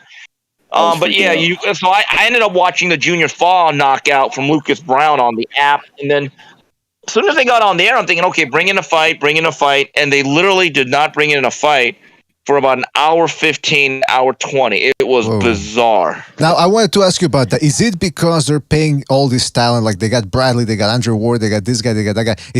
Are they trying to justify that paycheck, or is it something else? No, I just think they're clueless in a sense that they love to show off their butt. And, maybe that's part of it. But they have a lot of features. They have a lot of vignettes. They do a lot of production. And I just get the sense that they want to say, hey, if we baked it in the oven, we're going to serve it up to you. But by the third time, it's stale. Because, I'm one of these guys. Look, I really like the top-ranked undercards because I think they have by far the best group of young prospects in boxing. Abdullah Mason, Keyshawn Davis, Tiger Johnson, Xander Zayas, Raymond Murat. I like to see these kids. I think they're going to be the future of boxing, or part of it, right? So if you're literally watching one of those ESPN shows all the way from the beginning at like 3:30 Pacific time on ESPN Plus, sometimes you see the same feature 3 times. Really? And I'm just good grief. Or are they also doing it because they don't want the main events from the different ESPN or the other company overlapping exactly at the same time? I don't know. I mean, it was funny because if you wanted to watch David Morrell butcher Calvin Henderson yesterday, it was very ideal. It fit right in, and I watched the I watched Roman Fulton on my friend's phone because he had it casted. He has the Showtime app. I watched 10 rounds of that fight before the Kambosos Haney fight got kicked off. But I just like ESPN. And by the way, this goes for every company, though, whether it's PBC, whether it's Matchroom or Golden Boy. We don't need 30 minutes in between each fight. Guys, get the show on the road. You know, you bring up a good next time point, you man. need a vamp. Next time you need a vamp, let's go embedded with the top ranked girls that were the Australian ones. That's an excellent. Hey, man. Let's keep it funky. You're a journalist. Did you see that blonde girl that was on the stage at the weigh-in? Is that one of the regular girls? Because I see them often. No. It wasn't. Oh, okay. That's Australian talent. That's private stock for Australia talent. Well, now you have me wanting to go back to ESPN and watching the weigh-in. I will make a note of that on this fine Sunday check that out. afternoon. Look into that. You got connections, Kimbo. Yeah, but anyway, guys, I just wanted to jump in, chime in a little bit. By the way, last night, I'm just telling you, last night's chat, because I was actually in Redlands, California, about an hour 15 from LA. So I saw that the BDA chat was going on. And I want to give kudos to those 3-4 guys. They had me laughing. It made the drive go really, really quick. So you guys have a very, very deep depth chart of podcasting talent going on here at BDA Boxing. Well, thank you, Steve. Hey, Steve, I got one more question, man. I wanted to ask you, do you think David Morrell's ready for the top dogs? Interesting. I think he's got a lot of talent. At 7-0, he's probably not ready for a David Benavidez. The one thing that is alarming about him, last night I thought he was a little bit vulnerable defensively, even though he used a lot of head movement. But does he have talent and skills? Yes. I don't know why they moved him up so quickly last year with that WBA regular title when every PBC card had a WBA regular title. So he put him in a catch-22.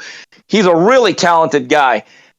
I still believe he gives Benavidez trouble because he's a southpaw and he's a real legitimate 68 and he's an above-average puncher. I look, Benavidez is a guy that I really like, but let's not make too much of this David Lemieux fight. Good grief. That thing was like throwing marshmallows at a battleship. It was such a physical mismatch. So That's true. but see, here's the problem. That fight makes no sense for either side. Why would David Benavidez risk losing or looking vulnerable against a 7-0 guy? And why would David Morrell's management want him to get butchered for a fight that he may not be ready for? I'm actually surprised that there's been this much talk of that particular matchup. Hey, maybe there's a woman between them. It's harder to want it, but yeah, they got to like be smart about that. For sure. Yeah, maybe. I don't know. Maybe there's a woman between them, just like Haney and Tank Davis. We got to get to the bottom of that, by the way. We got to find out what exactly is going on. But listen, Steve, Steve, you said. Yeah. Go ahead, Jimmy. I just want to ask Steve real quick, Steve. Yeah, if you could just answer this. So Egas was there last night. Did he give any indication? Does Loma want to come back? Is he too mentally into this thing going on over there? Or what's up with that? And after that, thanks for calling in, Steve. Jimmy, can you hear me? Hello? Yes, I can. Hello? Yes. Now, Jimmy, very clear. Egas made it sound like Vasily's going to return. Look, he's got other duties, more important things, but he's fighting. He is still a fighter. His career is not over. Hopefully nothing tragic or dangerous happens to Lomachenko. But yes, the plan is for at a certain point, Loma to come back. Now the question is, if this conflict over there in that part of the world goes on for another 4, 5, 6, 7 months, now you're talking about a long layoff. I don't know how they handle, like, does he have a tune-up fight? Does he go straight into Haney or Shakur Stevenson? That is the question, is just when will Vasyl Lomachenko actually resume his life as a professional prize fighter? Man, hopefully he comes back. I see a special event. Haney versus Loma in Kiev alongside the Peace Summit. To end the conflict, and it's not the Thrill in Manila, but it's even bigger. That's like the whole world's going to attend that fight. Thank you. Pete should be. All right, guys, have a great Sunday. I'll keep listening. Okay. All right. Shout out to you, Steve. Thank you for calling in. Steve. Thanks for calling in. Always appreciate it. All right, that was Steve Kim calling in. I'm gonna have to kick him off the Okay. Oh, he jumped off himself. Okay, good. Yeah. Shout out to Steve Kim, guys. If you wanna, but who the fuck's which is posting the ring card girl pictures? Shout out to Steve Kim, and always appreciate Steve for calling in. Gave us the inside scoop. Interesting. Hey, Loma, they're talking about him coming back. Check out Steve over at Twitter. Steve at 323. Yes, I got it right. 323, and I double checked just to make sure. Steve Kim. At Steve Kim 323, that's on Twitter. You can check him out on K9's Corner over at snack.com. You see here he's got his usual columns there, weekly columns. You can also check him out on the 3 Knockdown Rule over at any other of your favorite podcast platform. He and along with Mario Lopez. And you can also check him out at The Blaze with Jason Whitlock. So check all of that out, fellas. Check that out. And I believe the links are in the description as well. So shout out to Steve. Always appreciate him giving his time here. What was I going to say, man? Yeah, what? I'm sorry I'm talking over everybody today. Just apologizing. I came in late, but I came in hard. I'm laying around like a piece of garbage all day. Pete, we stayed up all night last night. Pete, you were talking. We were talking yesterday. You said you watched the fight with your father. What did he think of the fight? The Kambo Haney fight.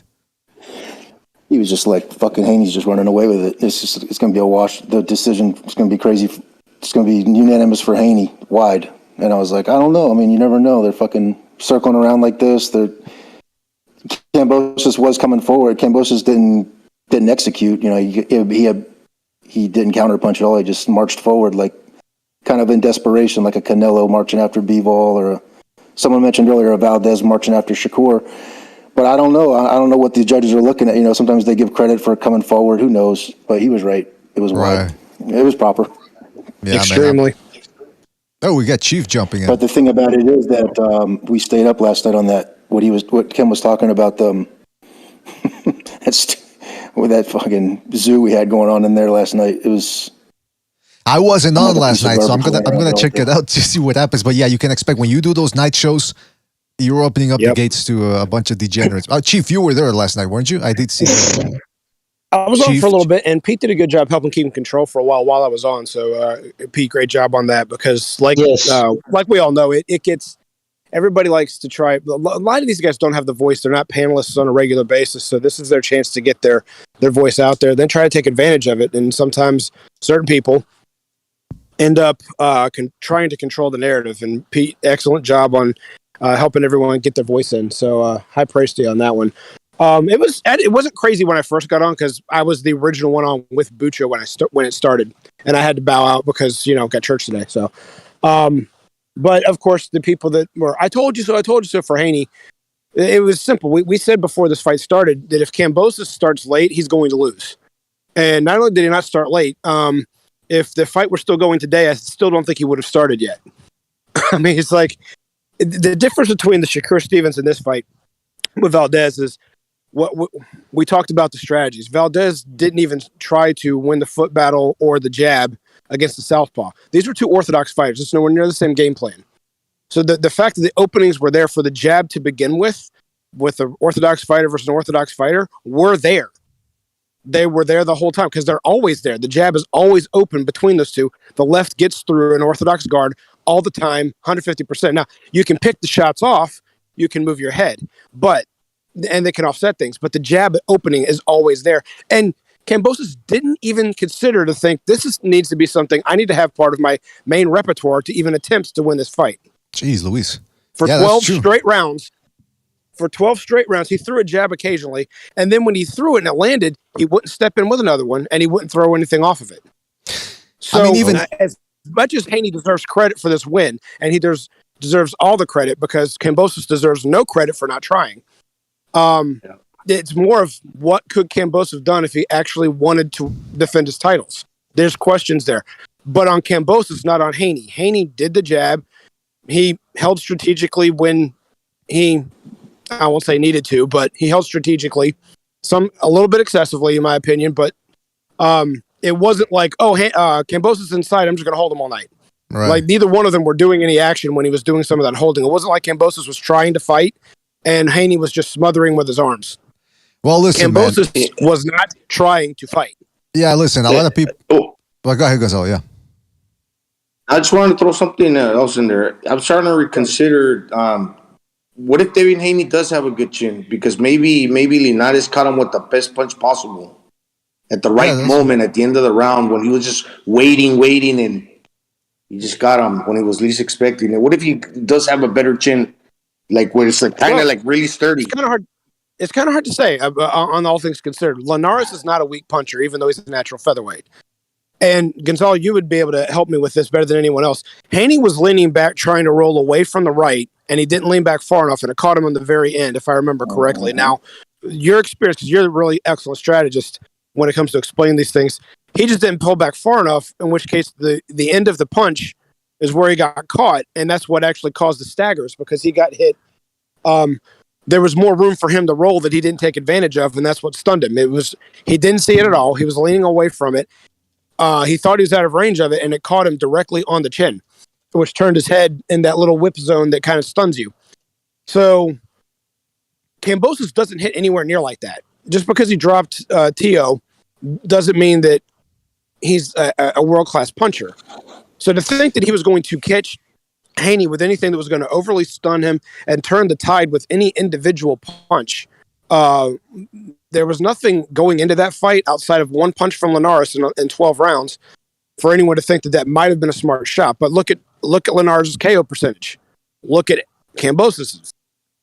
If they thought for a second that we're going to turn this around one shot, when it didn't work in round 2, when he caught him with a good right hand, it may be time to add something else to the strategy to, on top of let's try and counter him with a big shot. How about setting it up? We'll see what happens. Body shots, jabs. Yeah, we'll see what happens. Look, listen, the fucking Haney right now, he's people are high on him. He won the fight. Good for him. Hopefully, he makes any good, bigger fights down the line. Because everything we're talking about here right now is theoretical. But look, listen, he has to make the big fights. He's got the belts now. He says he's the man. We're gonna find out who was ducking whom. Because that's what people loved. That's 75% of the talk on YouTube. Who's ducking who? Who ducking who? Who got the more? I was like, I gotta give a shout out. Hold on. I gotta give a shout out to. I gotta give a shout out to White Rapid. I've been going there about on that panel 2-3 times now, and it's true. When you break down fights, a lot of the times you hear people going, not you guys obviously, but other people. He got more dog. This guy's gonna win because he got that dog, and that's all. That's what their breakdown is. He got that dog. Look, listen, we gotta elevate and listen. I'm not saying this is the most elaborate type of talk here, or the most distinguished talk, because I'm cracking dick jokes every 2 minutes. Pete's got the racial jokes and everything. So let's not make it out to be like we're the 1950s show here. But when we're talking about the sport of boxing, I don't want to hear, well, look at who he beat, or he got that dog. Listen, you got to break down the fucking fight. Break it down for us, please. That's all I ask. That's all I ask. In any event, what's up, Jimmy? What? Oh, no, I was agreeing with you. I'm sorry. I was just like, okay, okay. Well, because I don't know if somebody wants to. Yeah, okay. But in any event, look, listen. We've been on for about 3 hours. We do have to go. I don't know. People are saying, people got angry at me last time because we didn't read emails. But I don't want to go over 3 hours. What do you guys think? You tell me. It's your show, sir. I have the line between an email and a ransom note when we read these with our communiques it's pretty blurry. So well, what do you? It might be like a discovery issue. Should we save the emails for another day, or you tell me? Me personally, yes. All right. I like them, but I'm just one voice. Jimmy does they get funny. Jimmy, you were speaking of the boring fight last night. Jimmy actually, I'm not going to name names, but we actually had who I respect as basically an expert in boxing, actually passed out on our live stream last night. Wow, who? Yeah, I did. Oh, I'll tell you after the show. Oh, Jimmy! I thought Jimmy was. I always was under the impression Jimmy took a nappy on us last night. He was talking. No kidding. Yeah, a lot of hard ERs, a lot of ERs, and I got fucking. My dog climbs all over me when I fall asleep on the couch. He's like trained to run, like just fight me to get me up so I go to bed. It's crazy. All right, well, listen, people end up fucking arguing with him in my sleep. People in the chat are saying emails. Look, if I'm gonna get angry emails if I don't like the last time. So let's go through them and then we'll end the show. Fire them off.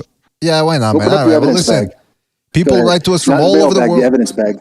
People write to us from all over the world. Emails, communiques. We're gonna get to them. You guys get to write to us.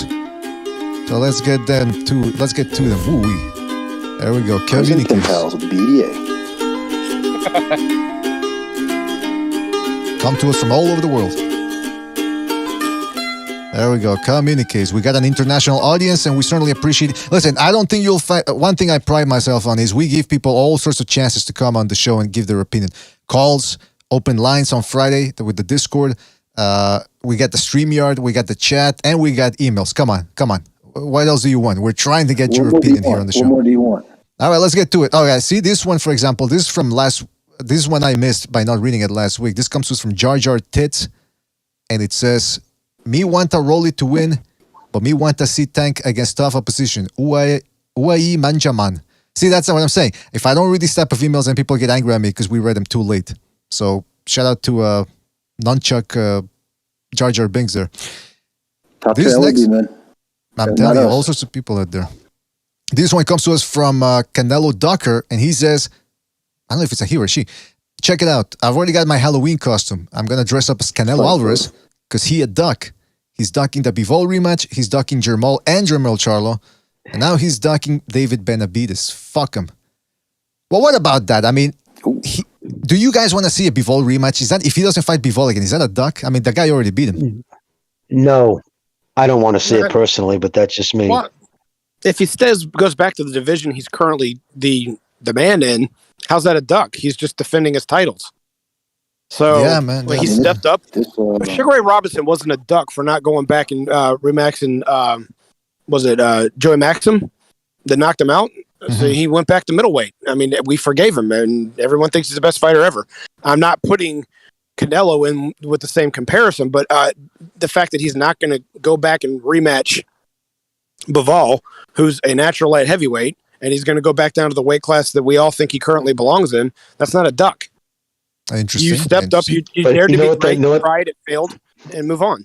All right. Well, yeah, well, we'll see what happens with these people, man. But you know what? No, it's to the well, not to play devil's advocate, but what some people are saying is Bivol might try to chase him down to 168. Like Bivol, if he's realizing Canelo's not going to take the rematch at 175, he's talking about going down to 168. And then if he's trying to push, I don't even want to see the fight. I don't think it needs to happen, but that's just me.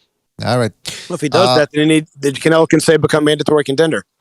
Yeah, I mean, I don't know. I mean, listen, I just these fucking people. If no matter what Canelo does, if he fights Jermell Charlo, they're gonna say, "Well, why did he fight Jermall?" If he fights Jermall, they're gonna say, "Well, why did he fight Jermell?" I've seen this a million times before, man. This one comes to us from We Were Eskimos, and he says, "I know this is a boxing show, but it is imperative that I let you know that history has been wiped clean and distorted by the bureaucratic monolith that lies before us, hiding and corrupting the truth through eons. It is a whitewashing of history. To learn more, please visit my website, wewereeskimos.com. All right? It's really not related to boxing, but hey, listen. Sounds like a second Renaissance conversation. That's true. Yeah, absolutely. This comes to us from Tim from Georgia. Oh, I think he's called in. Yeah, he says BDA. Jesus Christ. He says BDA, this is Tim from Georgia again. The guy who does LSD and then draws his visions. This is what I got after I wrote to you last time. Want to take a shot at it? Jimmy, you want to take a stab at it? What does this represent here, this vision? Is that a child? Because it's on the side. Is he like standing naked in front of a small girl? I don't know. In front of a mirror there? I think it's a midget. I think it's a small woman or a midget. Yeah, definitely female. That looks like the original OnlyFans. All right. All right. Well, yeah. I'm laying here with my eyes closed, and I can still envision what a fucking travesty that picture is. I'm not even looking at it. All right. Well, listen, I don't know what to make of this. I'm not a psychoanalyst, so I guess we'll listen. Well, Jimmy will take a look at it afterwards, and he'll break it down for you. All right, man? Thank you for writing in there, Tim from Georgia. Some real psychos out there. This comes to us from Jonah, and he says, and the hits keep on coming. This BDA prediction league is making me plump and rich. Shout out to MMA and Felipe. Keep sending me those pics. Well, this is about the fourth emailer now that writes to us telling us that he's poaching the results from the BDA Prediction League. And as you can see, he's doing pretty well there. Nice little watch there. I saw the same watch at La Pulga the other day. My cousin Pacho was selling it. What is it, a Rolly? Is it a, what kind of watch is it? I don't know. I'm not a watch guy. But I think it looks diamonds pretty good. And shit? No diamonds. Just it looks like it's a platinum type of watch there. All right, this comes to us from the California guys, and they say, yo, BDA, you missed the San Francisco meetup. You said you were going to show up. No biggie. Next event is on June the 6th. Just giving you the heads up so we can give you the real head down. XOXO. Well, first of all, this is what I told you about. Tomorrow's June the 6th. So this is one of those emails that we didn't get to in time. But I'm glad we didn't get to it in time because there's no way I'm going to San Francisco in a day to visit these fuckers over there. Torpedo Lounge. Did he end that with hugs? Did he end that with hugs and kisses? Yeah, I believe he did. Yeah, I believe he did. I mean, if anybody, maybe at the Torpedo Lounge. Yeah, the Torpedo. Yeah, the fucking the mine shaft. If anybody wants to go there though, and they want to use the BDA, we're gonna table for 3 at Ramrods. The Ramrods. Yeah. All right. It's the only bar where you hear people say, "Hey, may I push a stool in for you?" And they only have booths. God, Jamie, come on, man. This is a Sunday show, man. What were you saying before those the poppers? Bring some poppers, BDA. Do this for the next. Oh man. All right, this comes to us from Tony from Baltimore. He says, "I tell you, I get no respect, not from friends, co-workers, or family members. So I decided to get a tattoo on my face like Iron Mike, and now I feel like a new man. I'm gonna go out tonight and see if random people in the street respect me. I've got a knife in my pocket just in case. Wish me luck." Well, that sounds like it's gonna end. That sounds like it's gonna end badly. Yeah. Jimmy, what do you think? That's the kind of well-adjusted society we're running in now. Make your own adventure. I'm telling you, like, we might as well. Again, I'm just laying here like a piece of garbage all day because I'm exhausted from this weekend. But I'm just, with my eyes closed, I'm just imagining BDA opening the envelope, reading the fucking letter, and then putting it right into an evidence bag, like a sealed evidence bag. Yeah, the RCMP. The RCMP is certainly want to have a gander at these, man. Let me tell you. So shout out to Tony from Baltimore. It's a cool tattoo, by the way. He looks like Blade. Shout out to him. Hey, BDA, real quick. What time? Anyway, what time does that fight go off? 5 in the morning. 5 in the morning. 5 in the morning. No kidding. Huh? Like literally rolling right out of bed to watch the fight. That's crazy. That's right, man. All right, this comes to us from Mike Woodyard, and he says, "BDA, tell Jimmy we miss him over here at Glenwood Penitentiary. Wish you all the best from the Silver Brigade. Stay white, brother." Jimmy, anything you want to say about this email? So that's a Peckerwood, huh? That's what that's what they call the boys up in fucking white boys in prison, the Peckerwoods. Yeah. So you Looks like It's a nice shout out. who's that dude that fought under the award from Denmark, the 68 pounder? He looks like that dude. Kessler. Yeah, he looks a little bit like Kessler. Yeah.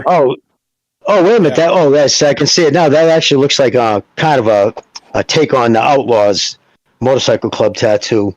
No, I can't see that. Was that Gonzalo? Oh yeah, I can see it better. Negative. I'm just hoping no one writes a negative letter about Lomachenko. I'm gonna lose my heart on. Am I muted? Yeah. No, you're not. not. No, you're not. Sorry. This comes to us from Dare to Be Great, and he says, "I love your show. So here's some free advice you won't hear anywhere else. You want Roy Jones type reflexes? Put some salmon on your junk and dare your dog to go after it. You'll develop world-class reflexes in no time. By the way, check out my amateur fights over at my YouTube channel, Dare to Be Great." Well, I mean, that's one. What is that? Is that a mink on his chest, or what is it? A ferret? Looks like a ferret. Looks like a small jaw. Yeah, looks like it's a squirrel. Is that on the shirt that's a ferret? Well, I don't know what it is. That's actually with the back of the hound in front of him. Yeah, this isn't the squirrel. No, it's too long. That's a ferret. Hey, Gonzalo knows things, man. He might know what he's talking about. And the finally, minx is like got a bigger head and like a bigger jaw, but the ferret's got a smaller head, less powerful jaw. And finally, this email comes to us. Big bushy tail that looked like a squirrel. This email finally comes to us from Entanglement, and he says, "Yo, BDA, my main man. Me and the homies dig the show. We were listening to the other day in our favorite restaurant when all of a sudden I dropped my coffee and burned my skin. My legal aid lawyer got me a sweet settlement, and now we listened to the show in my new ride. Who knew I could get paid by burning my taint? Check out my N-word flex in the back, all hopped up on caffeine." Yeah, let's see. Hold on, let me zoom in on this one. His N-word flex in the back. Classic. with 22-inch Dayton's on it. Yeah, that guy in the back looks like he's. The guy in the back looks like he's about to storm a Walgreens and take him from all their worth. But yeah, shout out to Entanglement. That's a sweet ride, man. What is that? Like an Olds? Is that like an old Olds? What is that? I'm not. It's That's a sweet car, man. That's a sweet ride. Is that a Chevy, Pete? Whatever. I'm not even. I swear to God, I'm laying here in a reclining chair with my eyes closed. I haven't moved all day, just like a piece of garbage. Well, check it out and you tell us what you think. Well, would you? Hang on, I'll look at it right now. now. Yeah, because I thought you had it right at first. I thought it was maybe an old Supreme. Yeah, I mean, dude, I fucking called it. Yeah, it's not a box Chevy Caprice, but it's a. All right. Well, listen, I can't say the word on the. I don't want to say the word over the air what it is, but it's a good car. That's what I'll say. It's and he got it from. Well, I mean, I guess you can say you can already see what the restaurant he got it from. I'm gonna assume. But listen, shout out to everybody that wrote in. As always, everyone that called in. Those were the communiques. Come to us from all over the world. I can't believe our audience is literate. Oh man. Well, listen, shout out to everybody that wrote in. Everyone that called in. Yeah, go ahead, Jimmy. What? Well, I was going to say the fact that Steve was listening to the show last night just reinforces, like, I'm glad a few times I did say that, because sometimes on the panel, on the open lines, obviously you can't control what's said, and I would never try to control that, but we need to make it that people can hear it, because if you at one point there's like 3 or 4 different conversations happening on one line, you know what I mean? And it's just so you don't want this. So that's why I was breaking it up, and we try to keep that going because there are people listening. Well, all I can say is if I would have been on as the host last night, we would have had a more organized. I'm kidding. I don't know what happened last night. I haven't heard it, so but apparently it was entertaining. So that's all that matters. No, when we started, they did a good job. Bucho and Chief did a good job. Yeah, they had it flowing. Well, it was more at the end. Pete. Oh, well, I jumped. Yeah, no, Pete. Yeah, Pete pulled people. Yeah, Pete put people in their place straight up. And then one time he said, "Shut up, the white man's talking." Jesus. It's a clash of culture, guys. You know what I'm saying? Like, it's a lot of different cultures colliding. I mean, right, but he kept super chats and people kept trying to talk over, and he basically just silenced. I don't know how, but he silenced people when the super chats had to be read, and so that kept the professional organization going. And it sounds like I'm kissing up to Pete because we butt heads from time to time, but he did an excellent job last night, and I jumped off early, but he actually helped me make some of my points because I was talking, people trying to talk over me. He read the super chats and turned the floor back over to me, which I appreciate. So, all right, well, listen, we'll talk more about this after the show. Up, but I was real nice to Jay because he was white. I was like, "Oh, Jay, sir, go ahead, sir." All right, well, listen, fellas, listen, we got a good show. I tell you where I get it from, guys. I'll just give you the tip right now. Check out Blood In, Blood Out. Big Al. He knows how to run his lunch line. You know what I'm saying? Right. Like. He knows how to distribute those pork chops, that's for sure. Hate like hell to support your gods, bro. But I got to read super chat. You're just giving the tip? Come on. Now, wait a minute. All right, listen, fellas, this show is getting out of control. We've been on for 3 hours. We do have to go. So shout out to everybody that joined us, everybody that called in. Always appreciate you guys calling in. Everyone who donated the super chat as well. Everyone that contributed by liking the show and listening. You guys are the best. Really appreciate it. Shout out to Steve Kim for calling in as well. Always appreciate him calling in and giving us the inside scoop and his inside knowledge as well about boxing. And that's about it. Everyone on the panel as well. I'm sorry, BDA. I never want to interrupt you at the end, but how about Kimbo hanging out with some high-level parties and shit? Redwood, California with Egas Klimas? Yeah, man. I think I would surprise me to see Steve Kim in one of those Eyes Wide Shut parties with the mask and the fucking... when you said Redwood, I was like, is that down in Bali? Is that the fucking porn party? Fucking Gonzalo's breaking my balls now with that. Gonzalo and Pete, they always keep me on the line like, oh, hey, we gotta go. Hey, but hold on, BA. No, fuck you. How about that? We gotta go. But always appreciate you guys jumping in. That's for sure. Well, listen, fellas, thanks again for joining us, everybody on the panel. I'm talking about Jimmy, Gonzalo, Pete, Chief was here as well. Revolucion dropped in, but he didn't say much, but he said shout out to everybody. King Bucho, like I said, Gonzalo, of course, everybody in the chat, J Money, JJ, Rex, Slum Science, Paracua, Bernard, Marco Polo, Norman Lewis, shout out to Norman Lewis. Shout out to you guys. You guys know who you are. We gotta go. Thanks again. Catch you in the next one.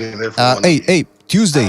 I'll let you know beforehand. Check the Discord. See if we do a post-fight Inoue show. 5 in the morning Eastern time. So it's probably gonna be at about 6, 7 in the morning. The show, if we get around to it. So everybody stay up for that one. All right, wake up nice and early. Get yourself a coffee, croissant. I wake up every day at 5, so I'm good. All right, like a fucking Navy SEAL. All right, fellas, thanks again. Check it out. Check out the Second Renaissance and.